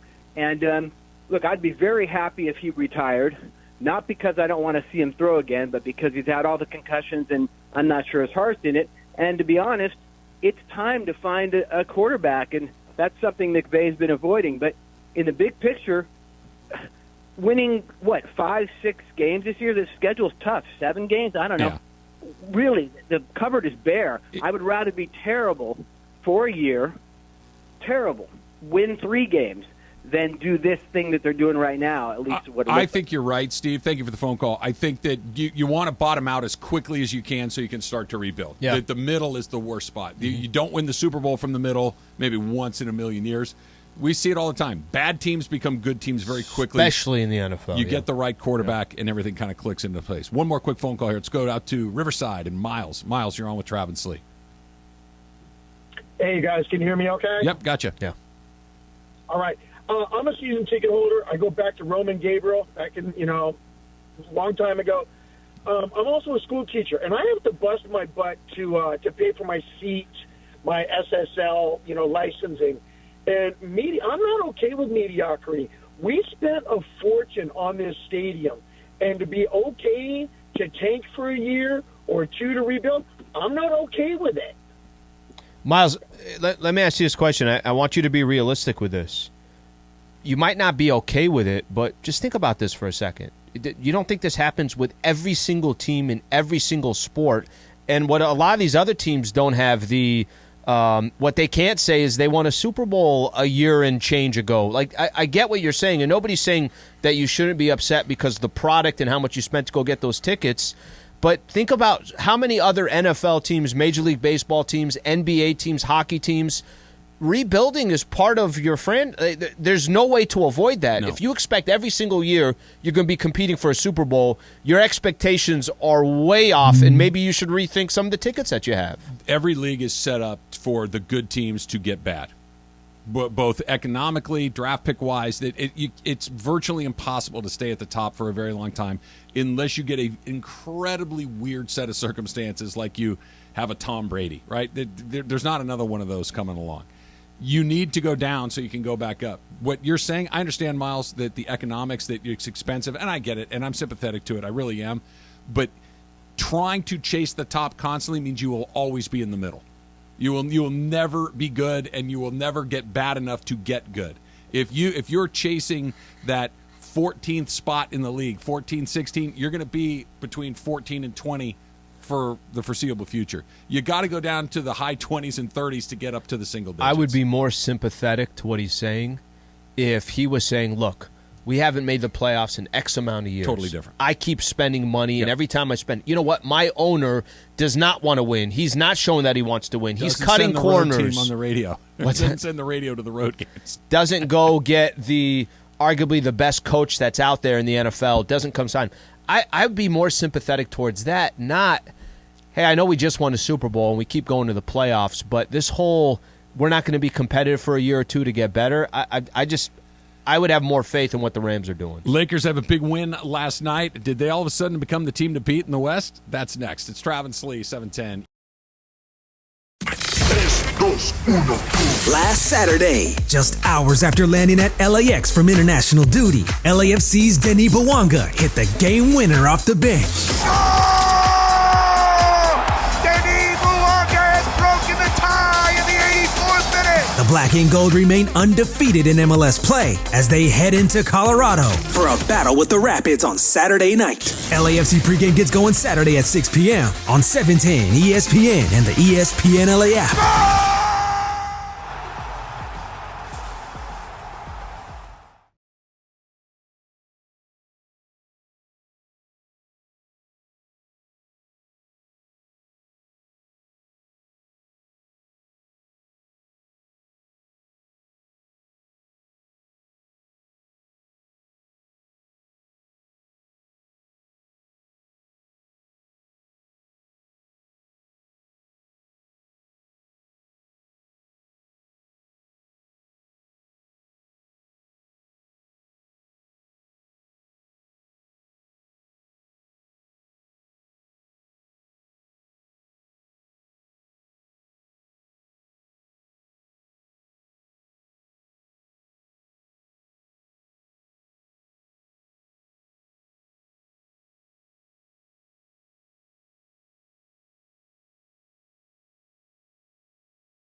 It's Travis Rogers, Alan Sliwa. Because I'm tall and because I am a man of a certain carriage. This is an alpha move. This is an alpha move right here. Most back seats don't work for me. Travis and Sliwa. On 710 ESPN.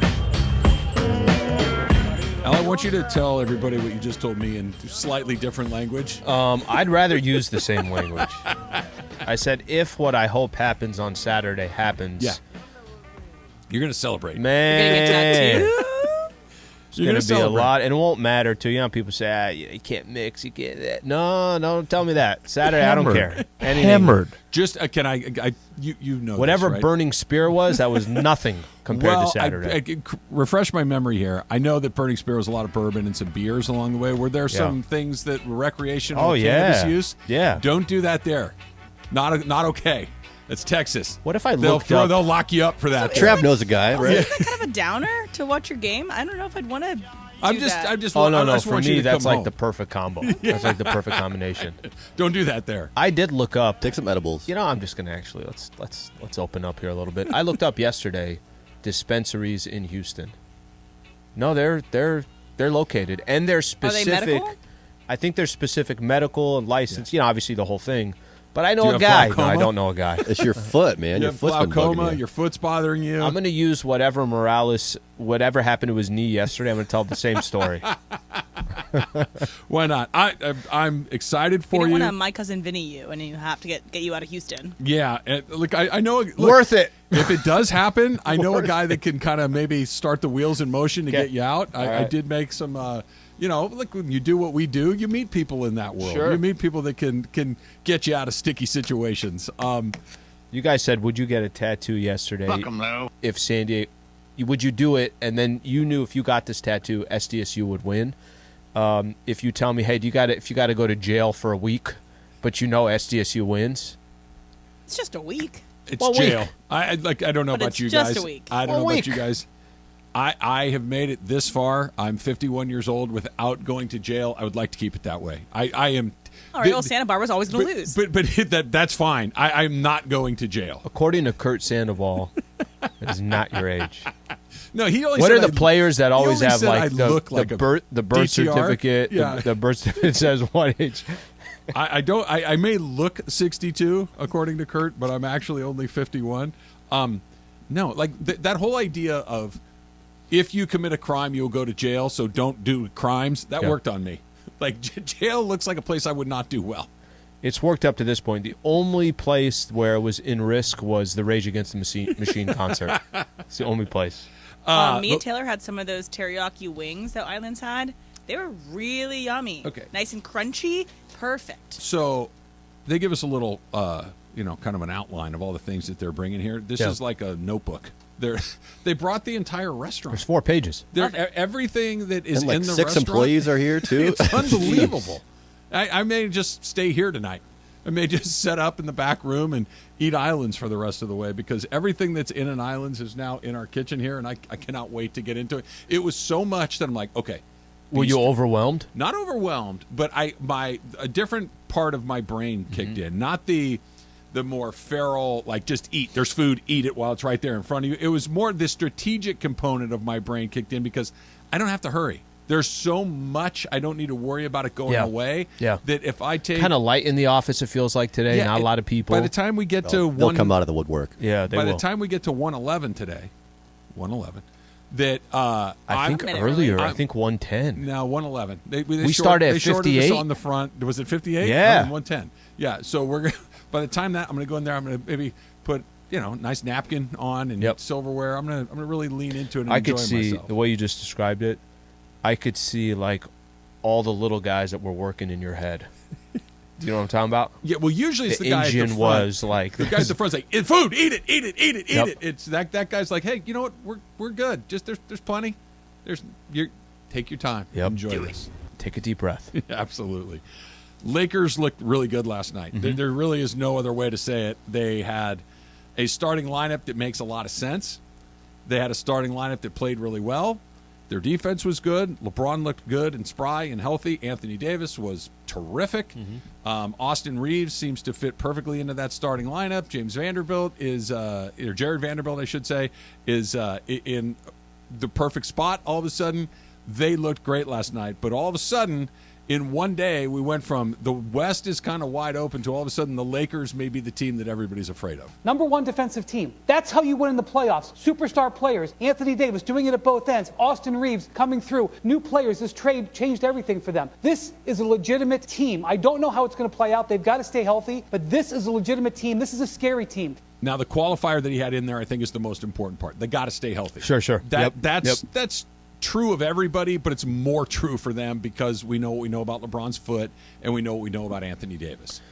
So, go ahead. But I was just saying, but with that in mind, I would like to see more than one really impressive performance before I'm like, you know what? They might be the team to beat. Right now, they are one of the teams that could get hot and go, but I don't think I have them at the front of the line because tomorrow night against Minnesota, they could lose, and we're back to, that's kind of what they do. So I don't know if this, Brian Windhorst saying this, and I think you mentioned Chris Mannix, did you say it was? Yeah, that was a lot of people are very optimistic right now after seeing Mannix what the Lakers did. Okay, so let me kind of help try to take a quick step back. I get the excitement when the Lakers make the trade at the trade deadline. Everybody agrees at the trade deadline that these pieces fit, that this is the right mix of guys that should be there. That's number one. And then the Lakers come back. They play a game against the Dallas Mavericks at Dallas. They come back from down like 26-27, but Bron gets injured in that game, and he's out for 13 straight games. D'Angelo Russell gets an injured ankle. He's out for 6 games, and then he's out for a couple more games. Austin Reeves was coming in off the bench. Now he's in the starting lineup. I get the quick excitement for what you saw yesterday because it's the first time you've ever seen that starting lineup together. They've never played together. Reeves used to come off the bench. D'Lo was out. LeBron is out. AD sits on back-to-backs. So they're all together. I get that initial of, wow, that could be really good. I don't disagree. That's a good starting lineup. Sure it is. My issue would be this. My issue is you got 6 games left. Why overreact right now? Give it a second. The Lakers have done this all season long where they've won 2 games that maybe you weren't fully expecting, and then they lost 2 games, that they took 1 step forward and then they took 1 step back. So I don't think it's necessary to overreact against the Chicago Bulls, who are 4 games below 500. Where I will tell you can overreact a little bit is if out of these next 6 games, I'm just speaking out of my you-know-what, they went 5-1.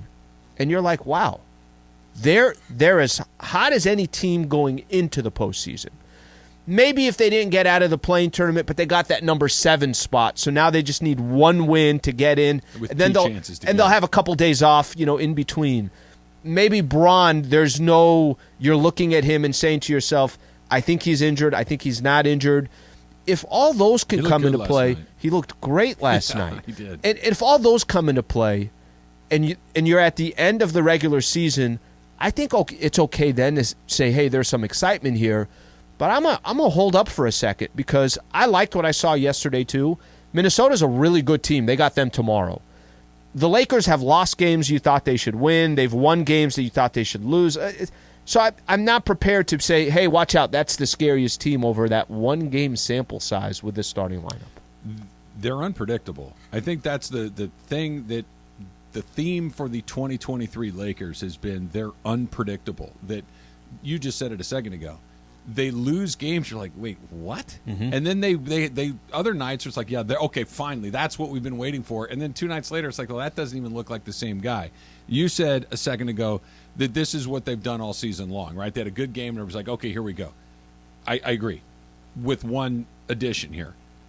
I don't know if we've done what we saw last night all season. Last night felt different, not just because they won. And again, the Bulls are on their best day average, and they don't have a lot of best days. They looked like a team that has the pieces, that has the makeup, that has kind of the mix of what championship teams do. You got 2 guys that are transcendent talents playing like it. And who have won championship yes, or championships. And pedigree. Yep. Yes. You've got a 3rd guy that on any given night could be the best player. That's D'Angelo Russell. You've got 2 other guys that understand their roles really, really well in Vanderbilt and Reeves. You've got some bench stuff that may or may not be great, but, that's kind of everybody in the NBA. They play defense. Like, these are the things that when you look at, Yeah, and I think that's why last night was kind of lighting the fuse for, hey, we both kind of at the same time, without even really talking about it very much, both moved from the are they going to get into the no, they're going to be in the they're going to be in the they're in the play-in. Yeah, they're going to be in the play-in. Now it's can they skip it all together? And I don't think they will. I think they're going to land somewhere 7 to 10, but it's possible. That conversation. Then can you be 7 or 8? Right, right. But this went from, all right, let's get in. All 8 teams in the Western Conference are flawed in one way or another, to they're all flawed, but the Lakers might be the least flawed, with the big question, of course, being health. Because LeBron, I get it. He looked terrific last night. There was no about his health after the game. But if we all of a sudden tomorrow, Al, hey, LeBron's sitting this one out, his foot's a little tender, they're going to give no one would be like, what? It would be like, yeah, okay, I get it. Sure. If Anthony Davis, I'm making something up, aggravated a low back, he needs a day. Okay, this is just the reality with the Lakers and those two guys individually. And D'Angelo Russell's missed a ton of time, like you mentioned. Their health is more precarious than the other teams who have health issues. So health, I agree, and maybe that's what, maybe for the first time you're kind of getting a chance to see the Lakers and say, wow, we saw them whole. This is what the potential could look like. I also need, let me just use the last 2 Bulls games. Lakers had 2 games in the last 3 days. They played the same team twice, the Chicago Bulls. One game, Anthony Davis had 38, 10, 2, and 2. 38 points, 10 rebounds, 2 steals, and 2 block shots. They played that same team 3 nights earlier or 3 days earlier. He had 15 and 9. He had 15 and 9. So let's see a little bit more from Anthony Davis, too, on a consistent basis. That will tell the story. They just put a graphic on ESPN right over your shoulder. I don't know if you have the same TV on. Kevin Durant played for the Suns last night. Only his 4th game that he's played with Phoenix. You know what their record is in the 4 games he's played? 4-0. 4-0. So I want to say that was the first one he played at home, too. It was his first home game, and it's 4 games, whatever. But when they made the deal and everyone went, well, there goes the West, that may still be true. They're 4-0 with him. Yeah. Right? And by the way, he didn't play very well last night. He had a bad night. So while it is exciting for the Lakers, and it did look really, really good last night, KD is still in the mix, and he's still figuring it out, and figuring it out to the tune of he hasn't lost yet. Is it safe to say this? I mean, you just want a 7-game series. I'll take my chances with the Lakers. Let's just get a 7-game series and take our chances. Whether that's with Memphis or it's Denver or, like we said, I don't think they're going to avoid I think tomorrow is going to tell you lose tomorrow, you're not getting that top 6. You win tomorrow, you're actually kind of right in the thick there. We'll see what happens. Last year for the Dodgers ended with what was described by the Dodgers themselves as, quote, an organizational failure. What's changed as we open up the next season tonight? That's next. It's Travis Slee, 710. What's up, everybody? Y'all know who this is. I ain't got to tell you, but I'm going to tell you anyway. This is Gary Payton, the glove. You know what I'm saying? Listen, join me at Yamava Casino and Resort on Monday. Y'all heard me. Monday, April the 3rd. That's right. I'll be hanging out with Sedano, if y'all know him, and Cap from ESPNLA. They want to hang out with me, man, so I'm going to go hang out with them. You know what I'm saying? Try to do it. But, we'll be watching the college championship game. It's going to be a beast. I know y'all want to be there. Man, I'm going to be giving away prizes and more, man. So look here. Come hang out with me. I'll see you there. Man, championship Monday, NCAA, baby. I'm going to be there. Come get with me. Later.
Emily, you got stymied? I did. What happened? It's okay. I just need to stay a little bit in Mason and Island because Mason and Island is having the presentation of the food from islands. And so, just stick around. You know, I stayed for the whole show yesterday, so maybe I'll just stick around for more today. Are you pinch hitting for a burger again today? As far as I know. Not as you know. Did you go in there and did you do that thing like, your grandma where you like reach for a roll on the table and she nagged, wait until we're ready to go. I did just ask, hey, like, can we grab some food now or are we going to wait till it's on air? And then they were like, yeah, we're going to wait for it's on air. I'm like, great. So it'll be a great segment for Mason and Island. Looking forward to it. I'll hang around. Hang around. Well, we're done at 1:10 today, so that's we're good done news. a couple minutes early today. Have you told anybody, like you passed by the hallway and tell Amanda, hey, we go to 1:10 today? Once I read the in and out stager, we're out of here. Mm-hmm. So right. whatever happens after that. Until you go and you introduce another topic 2 minutes before close. And Well, sometimes we don't get to the best topic until we get there, and then I get excited about the good topic all over again, and we're off and running. You're at 120. You look up, and it's 120. You kind of described out what Saturday night's going to be like if you're celebrating. What if it's the opposite? What if it's FAU is a lot better than anybody thought. They looked really good. You guys maybe don't make some shots. You miss some free throws or whatever it is. Is it bummer time or is it, man, I can't believe we were in the Final Four. That was amazing. We have to have two boxes like in the office. One for happy, one for sad. We're going to put the items in the two boxes. Okay, so I think part of it's going to come down to how'd you lose? So let's just say FAU, they play really well. They win the game by 8 points, and they're kind of up 8-10 the entire time.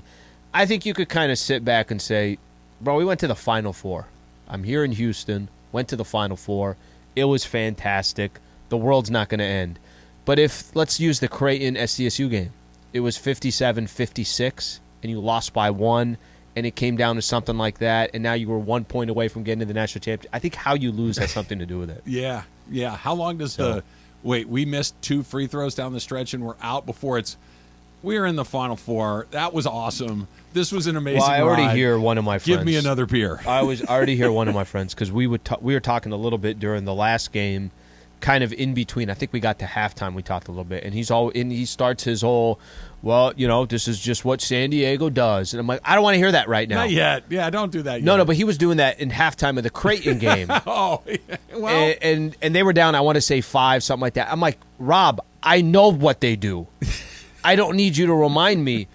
Anyway, so we'll kind of see. And I'm with definitely some people that are, whoa, San Diego. Yeah. Because there's been whoa, San Diego. It's funny, when we were talking about it during Crosstalk yesterday, San Diego is, what is it? It's like media market 27 or 28, something like that, right? I get confused when they say, because I think if you count the entire county, it's 8th most populous, something like that. But that's different than media market, right? The media markets are determined by population and some other things. Okay. But I know it's not top 10. I'm virtually positive it's not top 20. I think it's somewhere inside the top 30. But to your point, it's a big city. Of course it is. It's a big city where they have had an NFL team for, 40 years? 55 years. 56 years. The Padres have been here for over 50 years. Since 69. You've got a major university in San Diego State. Yep. This is their 4th bite at a championship. Yeah. That's that in let's call it 60 years with multiple pro sports teams. Clippers were there for half a second. To only have 4 bites at the apple not wrong. is not very many. Yeah, no, you're not that's wrong. That's a weird thing for a city that size. You're not wrong, and that's why it's like a lot of the memories when I bring up Marlon McCree, or I bring up Nate Kading, or when I bring up any of these guys, it's not in the Super Bowl. Dude. I'm not talking about in the Super Bowl. Yeah. These are games that you're favorite to go or something like that, and you can't get there. 2 Padres, 1 Chargers, and now San Diego State. Now San Diego State. This counts, right? They don't have to win on Saturday for it to count as a shot at it. In this sport, being in the Final Four counts as a title shot. This is what I've said. I've said that this is the equivalent. I could be completely wrong. To me, this is the equivalent of you made it to the World Series. Yes. Or you made it to the Super Bowl. Completely agree. I think that's what the Final Four is. Every sport has their threshold, right? Yep. Like college basketball, it's 4. College baseball, it's 8. In the NFL, it's 2. In college football, it's 4. now, right? Yeah. Because Yeah, with that thing, we've all got different numbers, but if you get in there, now all of a sudden you're playing for the title. Yeah. It doesn't have to just be win tonight and you get it, but I'm in that final little group. If you look at every tournament, what does it say on the baseline? Road to the Final Four. Yeah. Everything is based and geared towards the Final Four. So, have you ever been to Houston before? Never been to Houston, no. Curious how that'll be for you. There's so much going on, and that the fact that I get there so early Saturday morning, and then the whole day is obviously the Final Four. Sunday, let's say I hopefully wake up at noon or something like that. So you're going to have to catch up, and you got to work on Sunday night. Sunday, and Amanda was just telling me, hey, I think we're all good. You're going to be, so I'll be able to do pre-post, all that stuff from, I think it's Toyota Center or something like that. Okay, nice. So which is in downtown, which is different from where NRG is. Yep. And then based on what happens Saturday, that will determine what happens Monday. And, like you said, you got work on Sunday. So I don't really think I'm going to get a good feel for Houston because I'm going to be at these arenas for 3 days. You will. Yeah? Yeah. Look, here's the funny I don't even know what that means. You will. By the time I see you again on Wednesday. Will I say I get it? You will. Yeah. Okay. I don't know if you'll get it, but you'll be like, I know what you mean, Trev. What time do they play, Em? On Saturday, you said? Yeah. They played at 11:10 our times. That's 2? It's 1:10. What about Sunday? And then Sunday they play at the same Dodgers? time. They same play. time. No, You this could is the take in an Astros. Astro game on Sunday afternoon. Go for a few. yeah, sure. They're right next to each other. The Minute Maid Park and Toyota Center. They're across the street from each other. Yeah. Just throwing it out there. It's kind of funny. In most other markets, that's one franchise I would just have. Here they are, the World Series champs. I just have They're a really zero good team. interest. It's an interesting ballpark. Have you ever watched baseball inside? It's a trip. It's weird. It's by the way, it's not terrible. Is Chase inside Arizona? Yeah. Yeah. Then I have. It's different. They're good, and you could hate watch them. That would be fun. It's not an They're awful playing idea. in the White Sox. It's literally would be like if Staples Center were Toyota Center. Yeah. Where we're sitting is Would Minute be Maid the Park. other state. Yeah, it's that close. It's not far at all. So just And that's what I like about cities like that. I do like when all the sports teams are kind of close together because then you can kind of also I'm with you on see that. these things. Like Philadelphia, it's the same thing. They have their hockey, they have their football, and their baseball all right together. how long after the championship, knocking on wood, do you just kind of go back, or how are you floating around for a week, a month until next call? Do you watch the San Diego State team next year, like super fired up about it, or So you're saying how long are you on the high for? the euphoria of winning a title? A really, really long time. I'm not kidding. A really, really long time. This goes back to the city has never won one. So a really, really long time. It's interesting to me that you're more on the city angle than it is your alma mater angle. That's weird to me. Much more. Yeah. And it's that. Am I wrong in that? Yeah, I mean, I'm not really rooting for DC area to win things. Yeah. For me, it's completely different. Listen, I went to San Diego State. I graduated from there. It's 15 minutes from where I grew up in El Cajon. But San Diego State is basically that's your professional football team and your professional basketball team. You don't got other stuff to look at. So I look at it more from a San Diego perspective. You should, instead of getting a San Diego State tattoo, if they win, get like the city seal tattooed on your forearm. Whatever. Get the SD. Get the Coronado Bridge on my. No, if it's for the city, get like the little circle that's on the side of the police cars. Get that thing. I'm going to get every city within the San Diego County. Why does he have Chula Vista on his back? All right, let's come back and let's talk about the Dodgers and their organizational failure from a year ago and why I hate that phrase and why it concerns me before they've even thrown a single pitch. That's coming up next. It's Trav and Slee, 710 ESPN.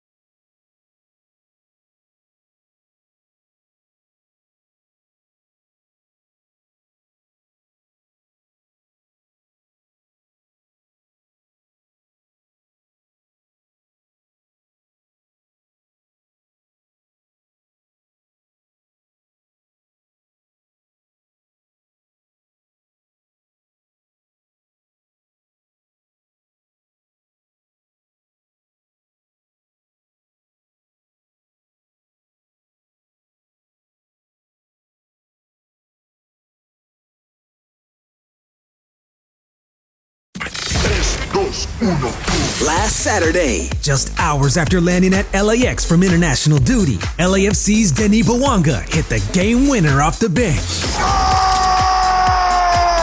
Denis Bouanga has broken the tie in the 84th minute. The Black and Gold remain undefeated in MLS play as they head into Colorado for a battle with the Rapids on Saturday night. LAFC pregame gets going Saturday at 6 p.m. on 710 ESPN and the ESPNLA app.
ESPN. There's a lot going on.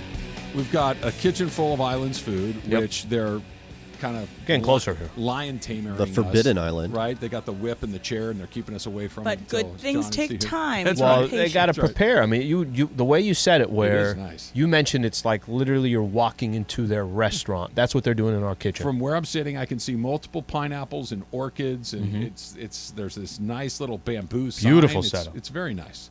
So we got that going on. You're going to the Final Four tomorrow. Yes. The Lakers have a big game tomorrow. Yep. And it's opening day in Major League. Taylor's Kings are in the playoffs. Yeah, come on, let's go. My apologies.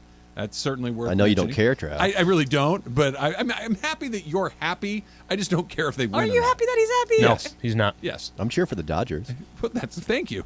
But I don't really Today care only. if they win or not. Yeah, I get that. And it's opening day. They play Arizona. Julio Urias gets his first opening day start. Well deserved. There's a piece on Dave Roberts in The Athletic that came out. It's good. If you are an Athletic subscriber, I would suggest that you go read it along the way. And they were talking about everything that went wrong last year. And I reread the phrase that I had kind of moved past, or at least kind of repressed at some point, that, it was complete organizational failure. Because they were talking about, why didn't they hit, and the managing, and the whole thing. It took them a while to get to that, by the way. It did. Longer than I would have liked. And so when they started talking about that, it was like, okay, I'm glad that you guys are kind of on board that it's not working, that it's just super random, that you are failing. What's different? I know the team is a little different. Mm-hmm. I know that the roster is different. But what has changed organizationally that leads you to believe that this is going to have a different end? Or is it just saying that and it literally is the randomness of baseball? As long as we're one of these 12 teams, we got a shot to play in October. Well, it's interesting because I think it's safe to say, if I told you which do you want, last year's roster or you want this year's roster? No question. Okay. Obviously when the season started last year, Bueller was there as well. So you want last year's rotation or this year's rotation? No question. Okay. So that only went the other way. You have some competition that got interesting in the NL as well. Mm-hmm. Mets are, we'll see, but losing Diaz is a big deal for the Mets. But just you can look at the Philadelphia Phillies, and not only did they get the World Series, but they had Trey Turner, right? You can look at the Atlanta Braves and say, okay, really good. Atlanta's a really good team. The Padres, another good example, a team that got somewhere and Padres then went and got best example. And went and got more pieces. So you can't really look at, do you want the start of last season or do you want the start of this year? And I think everyone would say, I want the start of last season. However, what I feel like I hear from a lot of Dodger fans is, well, 111 games didn't really apply in the postseason anyways.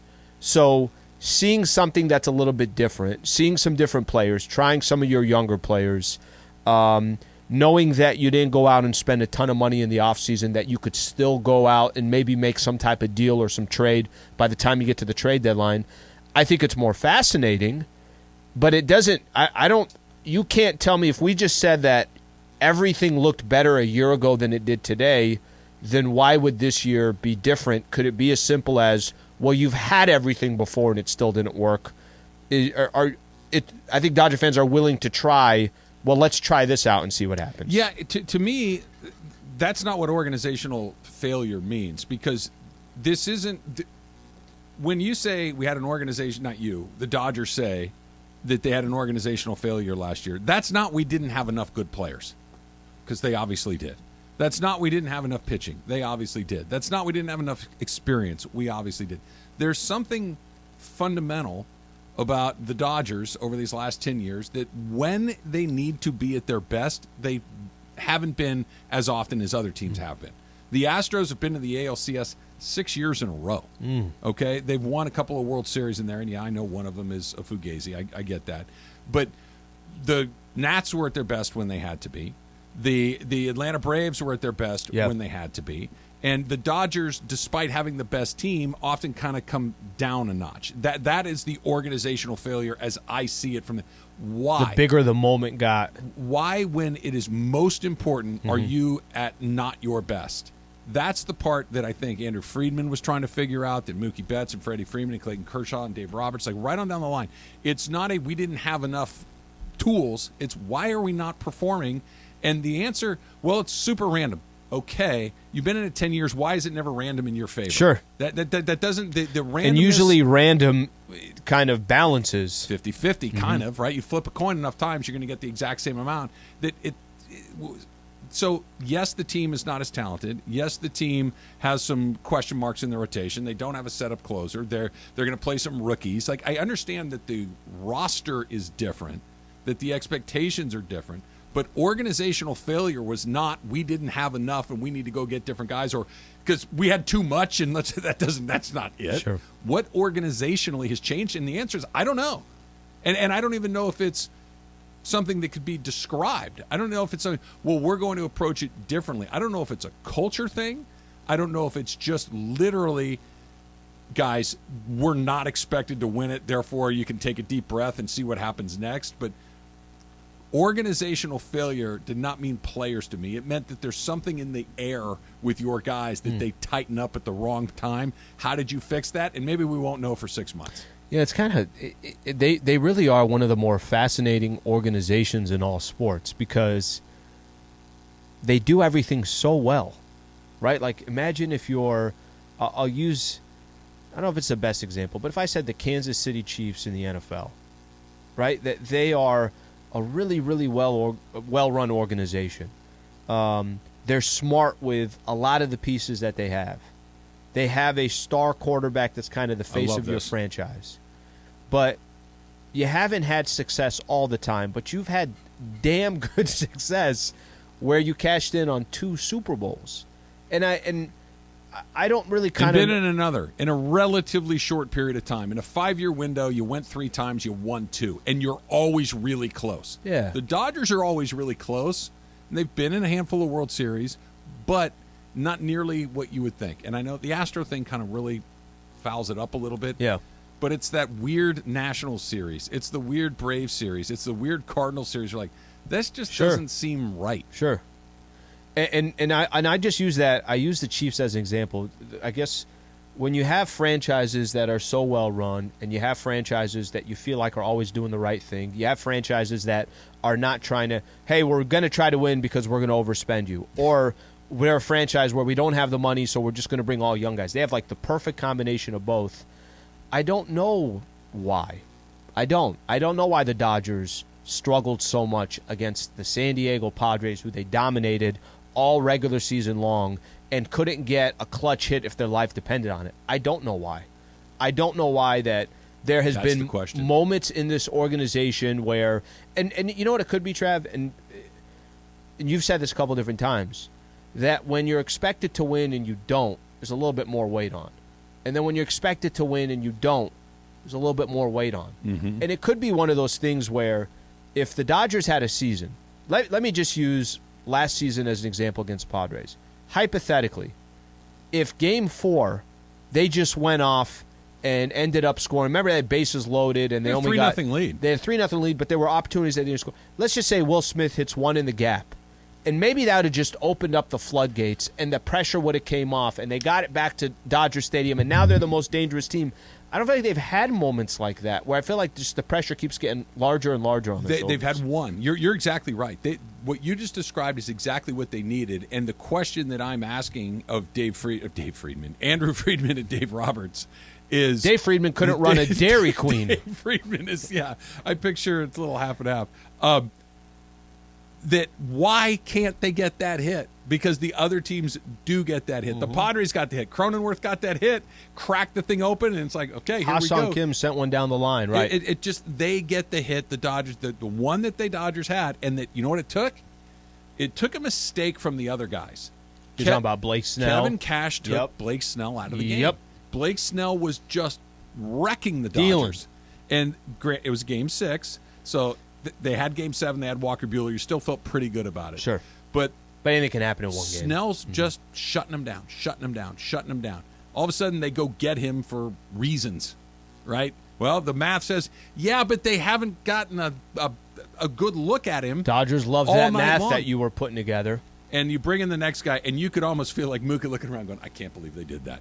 Finally, somebody made a mistake that's going to go our way.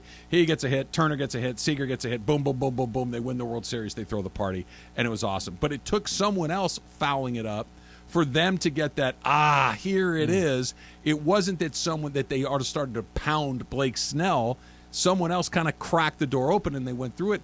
They don't kick that door down. They did it a little bit against Atlanta in the series before where they were down 3-1. Yeah. But that was more just the talent kind of overwhelming everybody in a couple of nights.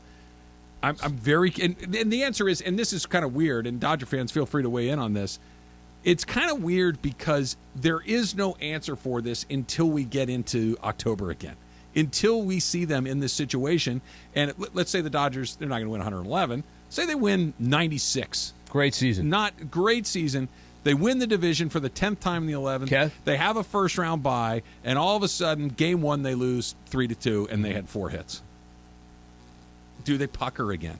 Do they pucker up like they always have? And because that's the organizational failure that they're talking about, and I don't know how you fix it other than get more hits. I don't know how to do that.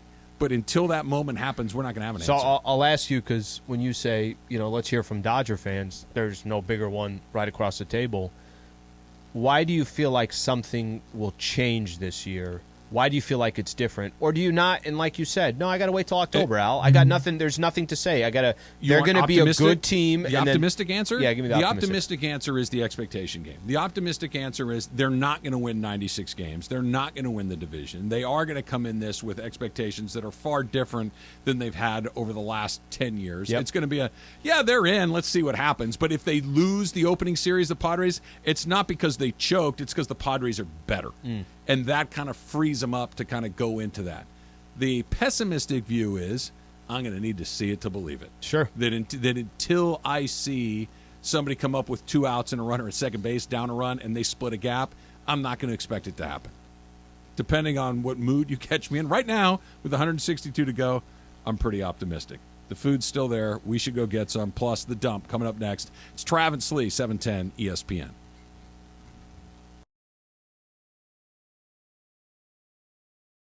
What's up, everybody? Y'all know who this is. I ain't got to tell you, but I'm going to tell you anyway. This is Gary Payton, the glove. You know what I'm saying? Listen, join me at Yamava Casino and Resort on Monday. Y'all heard me. Monday, April the 3rd. That's right.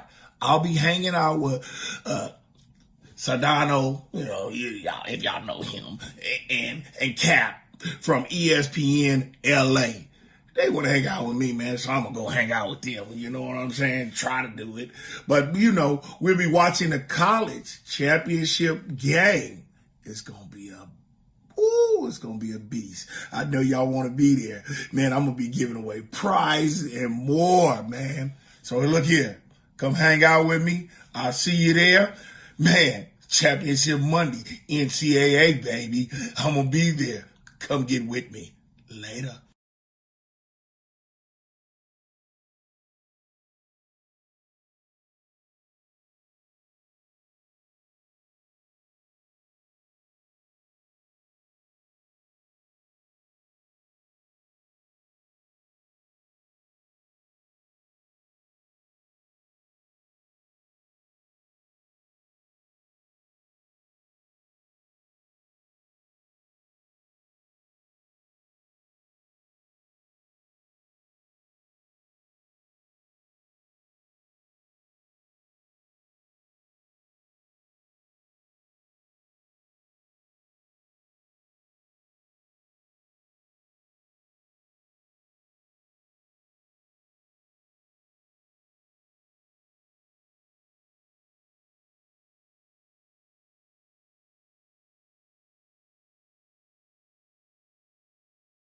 It's time for the dump. I don't know if this will go down in like baseball history as far as the first person or the first player to, hit a grand slam or be the first designated hitter or whatever it is, but we had a first ever in the major leagues today, the first ever pitch clock violation in MLB history. It's called a pitch clock violation on Marcus. There you go. First one of the year.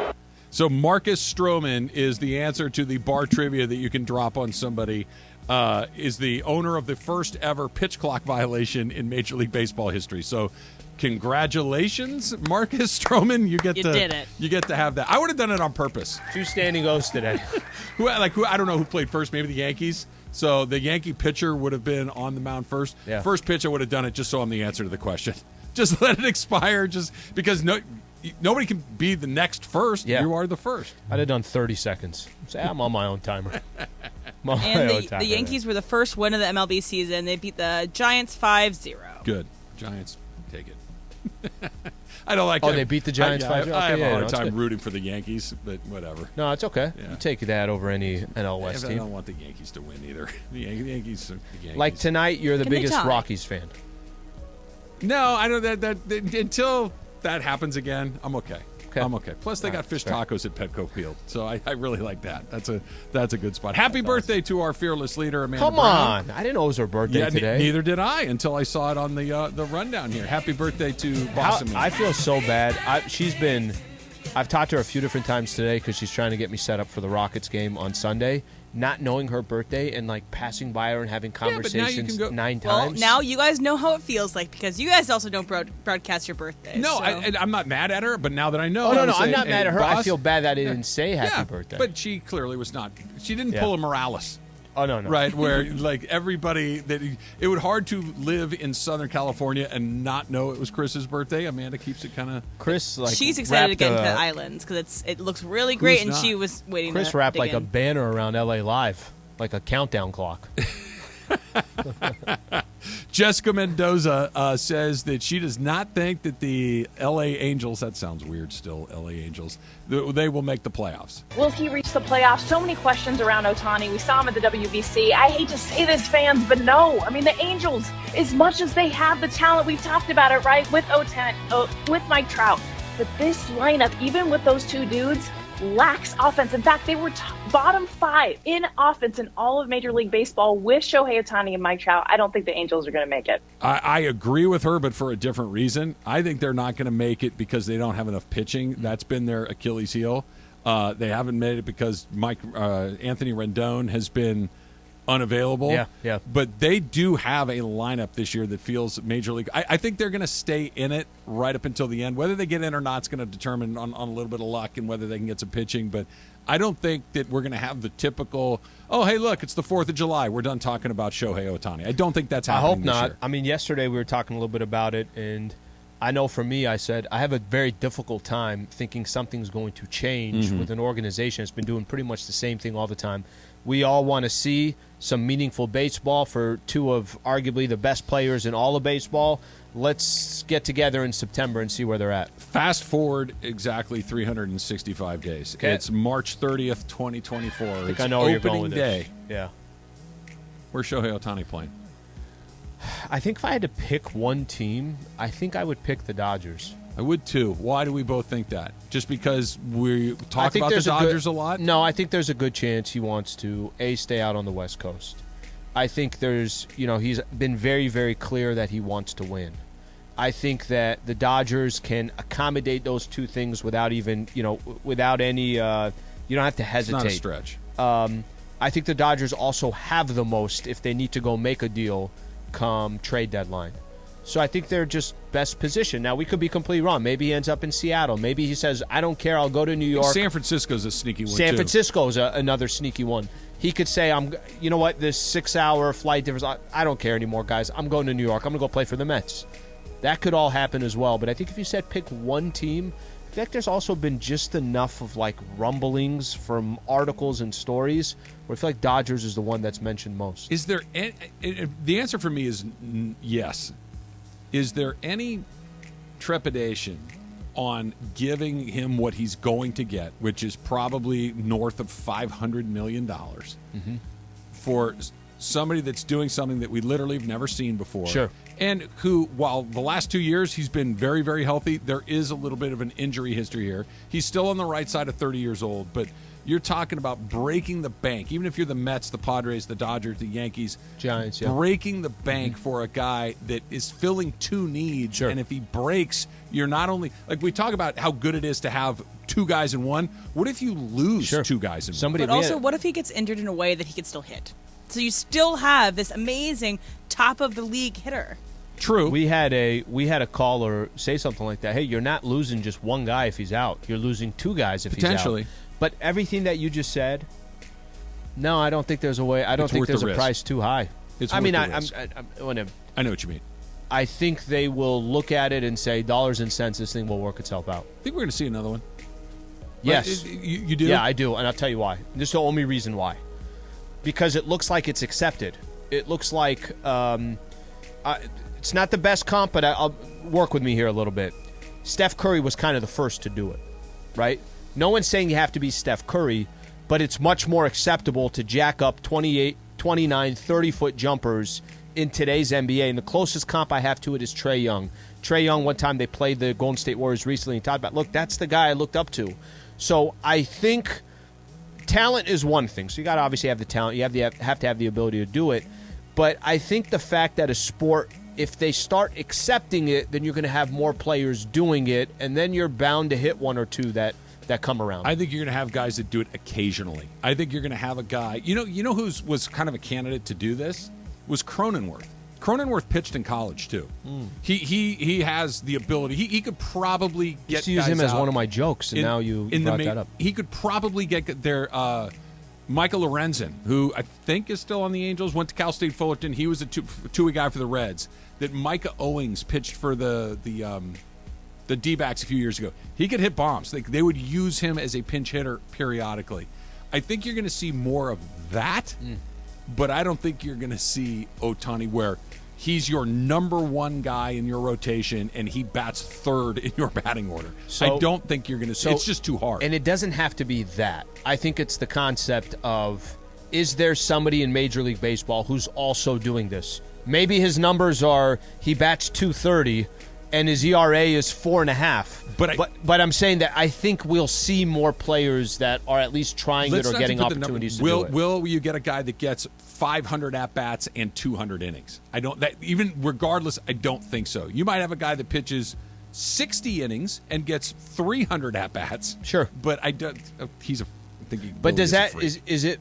Will that happen because Ohtani opened up that door? Yeah. And that's the only thing that I'm referring to. Kyrie Irving described the Dallas Mavericks as a cluster F after their loss yesterday. He's not wrong. And look, weird stuff has to be happening. You should have saved that for a different team, not Philly. Use that for when you lost to Charlotte twice in a row. Fair enough. Yeah.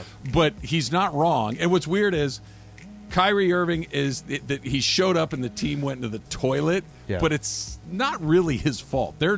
They're bad all of a sudden, but not because Kyrie has been Kyrie.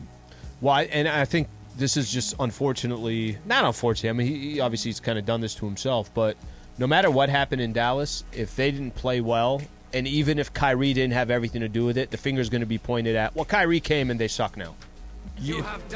They have gone. Think about this. There was a point where they were unglued. They were like top 5 when that trade happened, or top 6. I can't remember exactly, but they weren't even in the playing tournament. That wasn't even a conversation. They're on the outside now, looking in. They're in big trouble. They're in big because they have to go past OKC.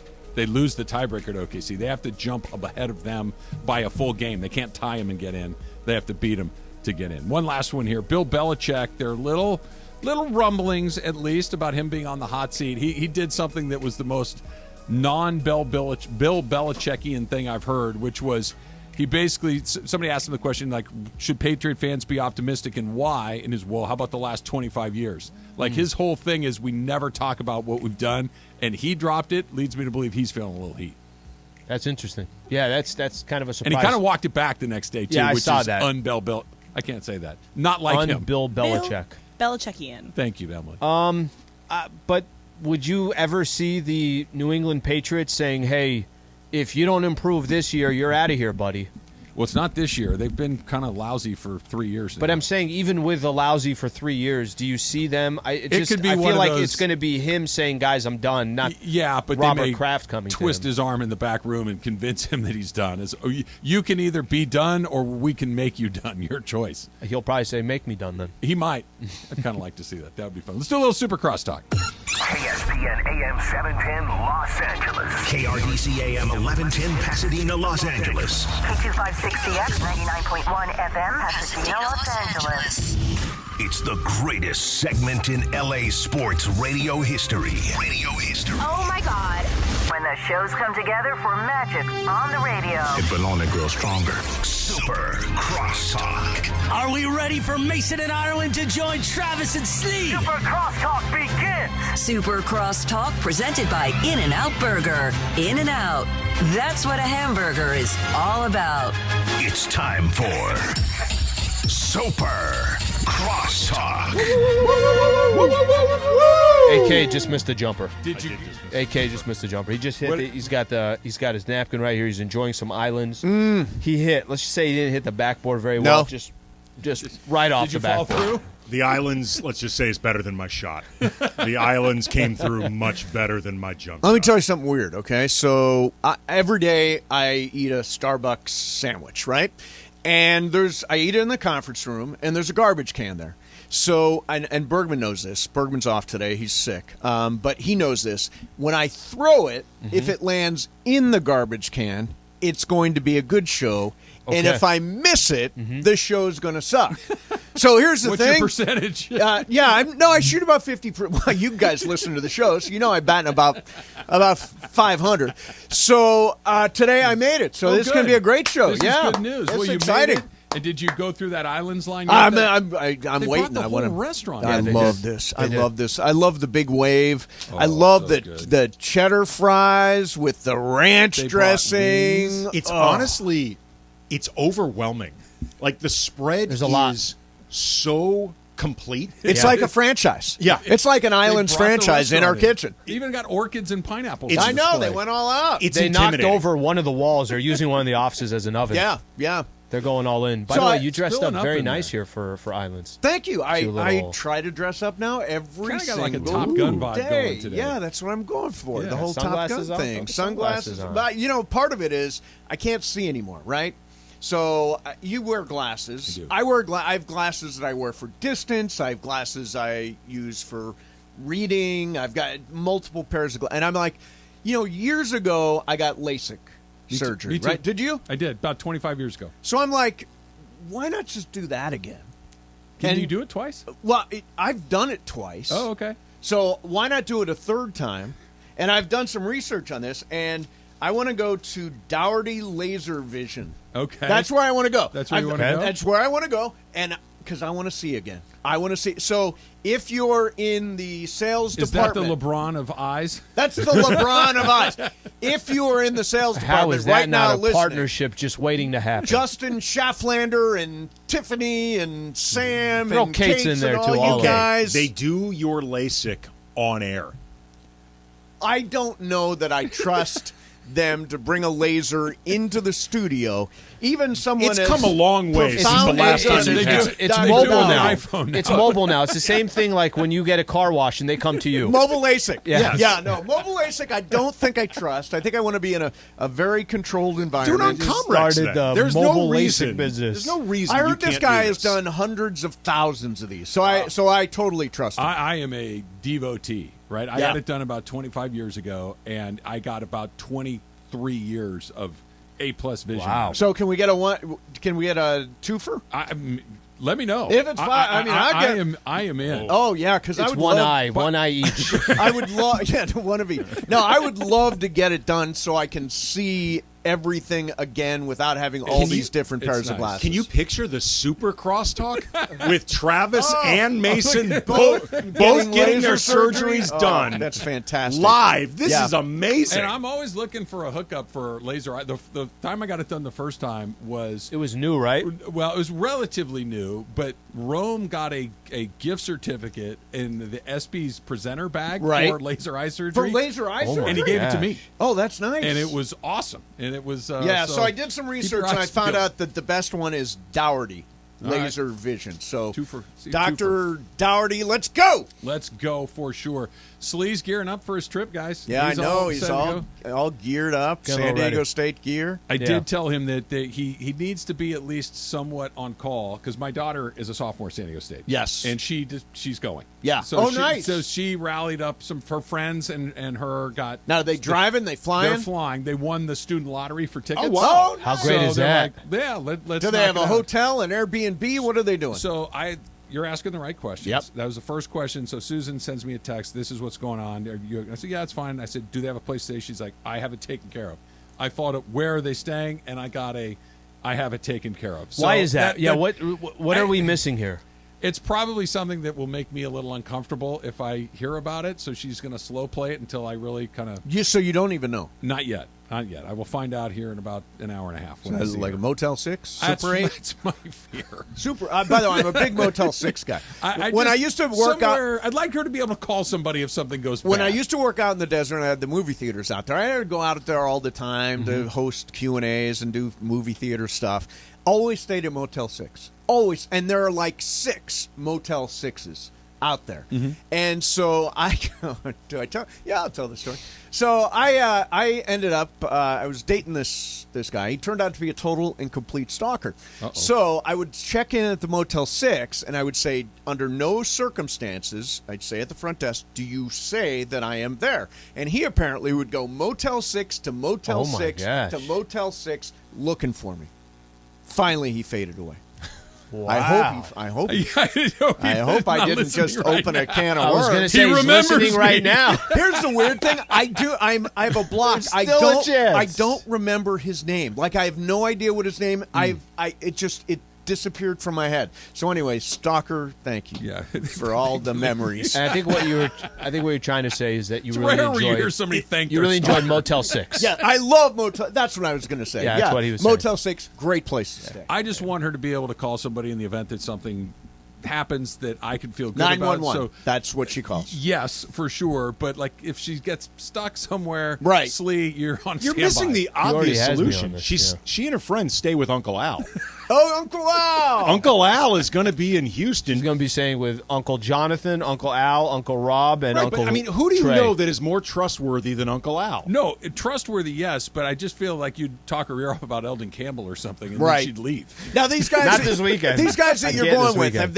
have they stayed steady friends all these years? Yeah, they have. And two of them, me and my buddy actually graduated from San Diego State University.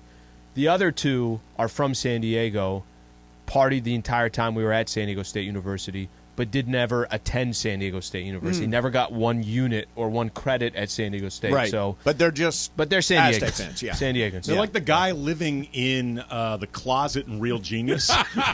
Right. Laszlo. Yeah, Laszlo. Uncle Rico. It's actually that actor. It is Uncle Rico. Is it Uncle Rico? I can throw this football over that mountain. Yeah. Uncle Rico is Laszlo. I love that Uncle is Rico. Terrific. But he's living in the closet. That's like underrated Slee's movie, by the way. It's a great movie. Very underrated. Yeah. Do you know Real Genius, Slee? I never saw it. Val Kilmer and Laszlo lived in this closet, and they won a contest, and they made a bunch of popcorn. Emily, you want to give us a complete synopsis?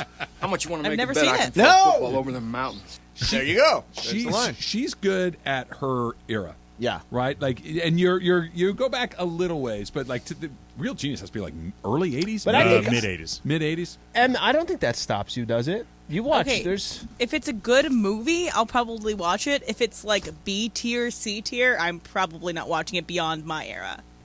See, I'm not sure that but it's not you know what A it tier. is? It's like really good C. Yeah. It's really good C. I have a feeling also, too, Emily's tears are very harsh and judgmental in the way they're determined. And rigid. Yes. Oh, Yes, yeah. Very rigid. There's not a lot of pretty accurate. talking her into it. This is why it's an A and not a B as you have it. If it's a B, it's a B. And she's also anti-Lasso. That's one thing we got to keep in mind. Is that true? Anti-Lasso. No, I watched Ted Lasso. I'm just saying, I don't understand how it won all these Emmys against other comedies that are way better. I think it's a cute little show, and it's a show, What tier, I think, for Emily? dads. Would you Yeah, put what it tier at? is that? It is A- tier. So Okay, it's A-. You're is good. complaining about an A-? A- I'm just minus is saying, really it won good. It won a Yes, she is. trillion Emmys. I watch it. I watched yesterday's episode. I'm in on it. I'm I episode don't 2. I haven't seen episode 3 yet. Have you seen the season premiere of Succession? Yeah. I watched it yesterday. Oh my god! What'd you think? It's so funny. It is. That show makes me laugh. Oh, Like there are weird lines in it. Like here's my favorite line from the entire thing. It's weird.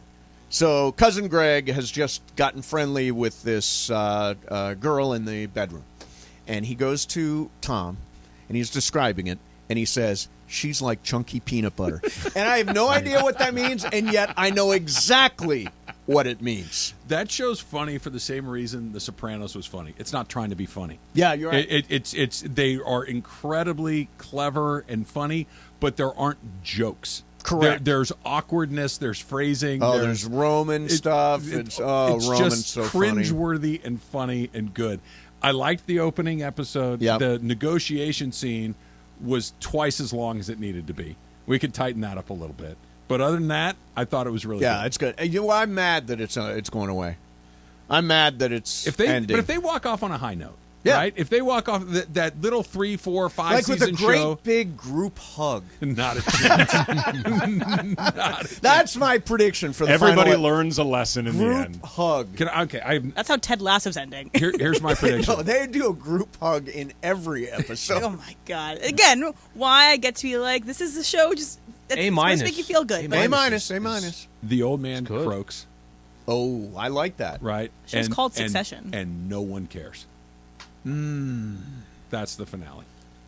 Oh, that's good. But who takes over the company? Then they start picking at each other. Cousin Greg. Yeah. Cousin Greg. Or Tom. Can they have? Do you guys expect some type of? And I watched very little of the show. Do you expect a spin-off, something? Well, there's one floating around, Well, right? Greg was recently Nicholas Braun, who plays Greg, and like Greg and Tom have become the Disgusting Brothers. The Disgusting The Brothers. Disgusting Brothers, yes. And they've also become like the bromance that everybody loves. Right. He was joking about a spin-off with Tom and Greg, which he clarified is A, joking, and B, you can't go too far in this because you don't know exactly what's going to happen with either one of them. Like, you don't want to give away too much that there would even be a spin-off. Right. But that would be a great spin-off. I was thinking about this, though, like in terms of spin-offs, prequels, things like that. There could be a lot of different directions. The only one, though, that absolutely not, I do not want to see under any circumstances, is the prequel where the 4 kids are kids. Oh, yeah. No. And you see what they're going through. That's terrible. Well, the opening title sequence gives you everything you need to Shows know them, from but that. I'm just saying, I don't need to see how all 4 of these kids became how they are. But what about all that love? What about all that love? Okay, but like cousin Greg and Tom would be a spinoff.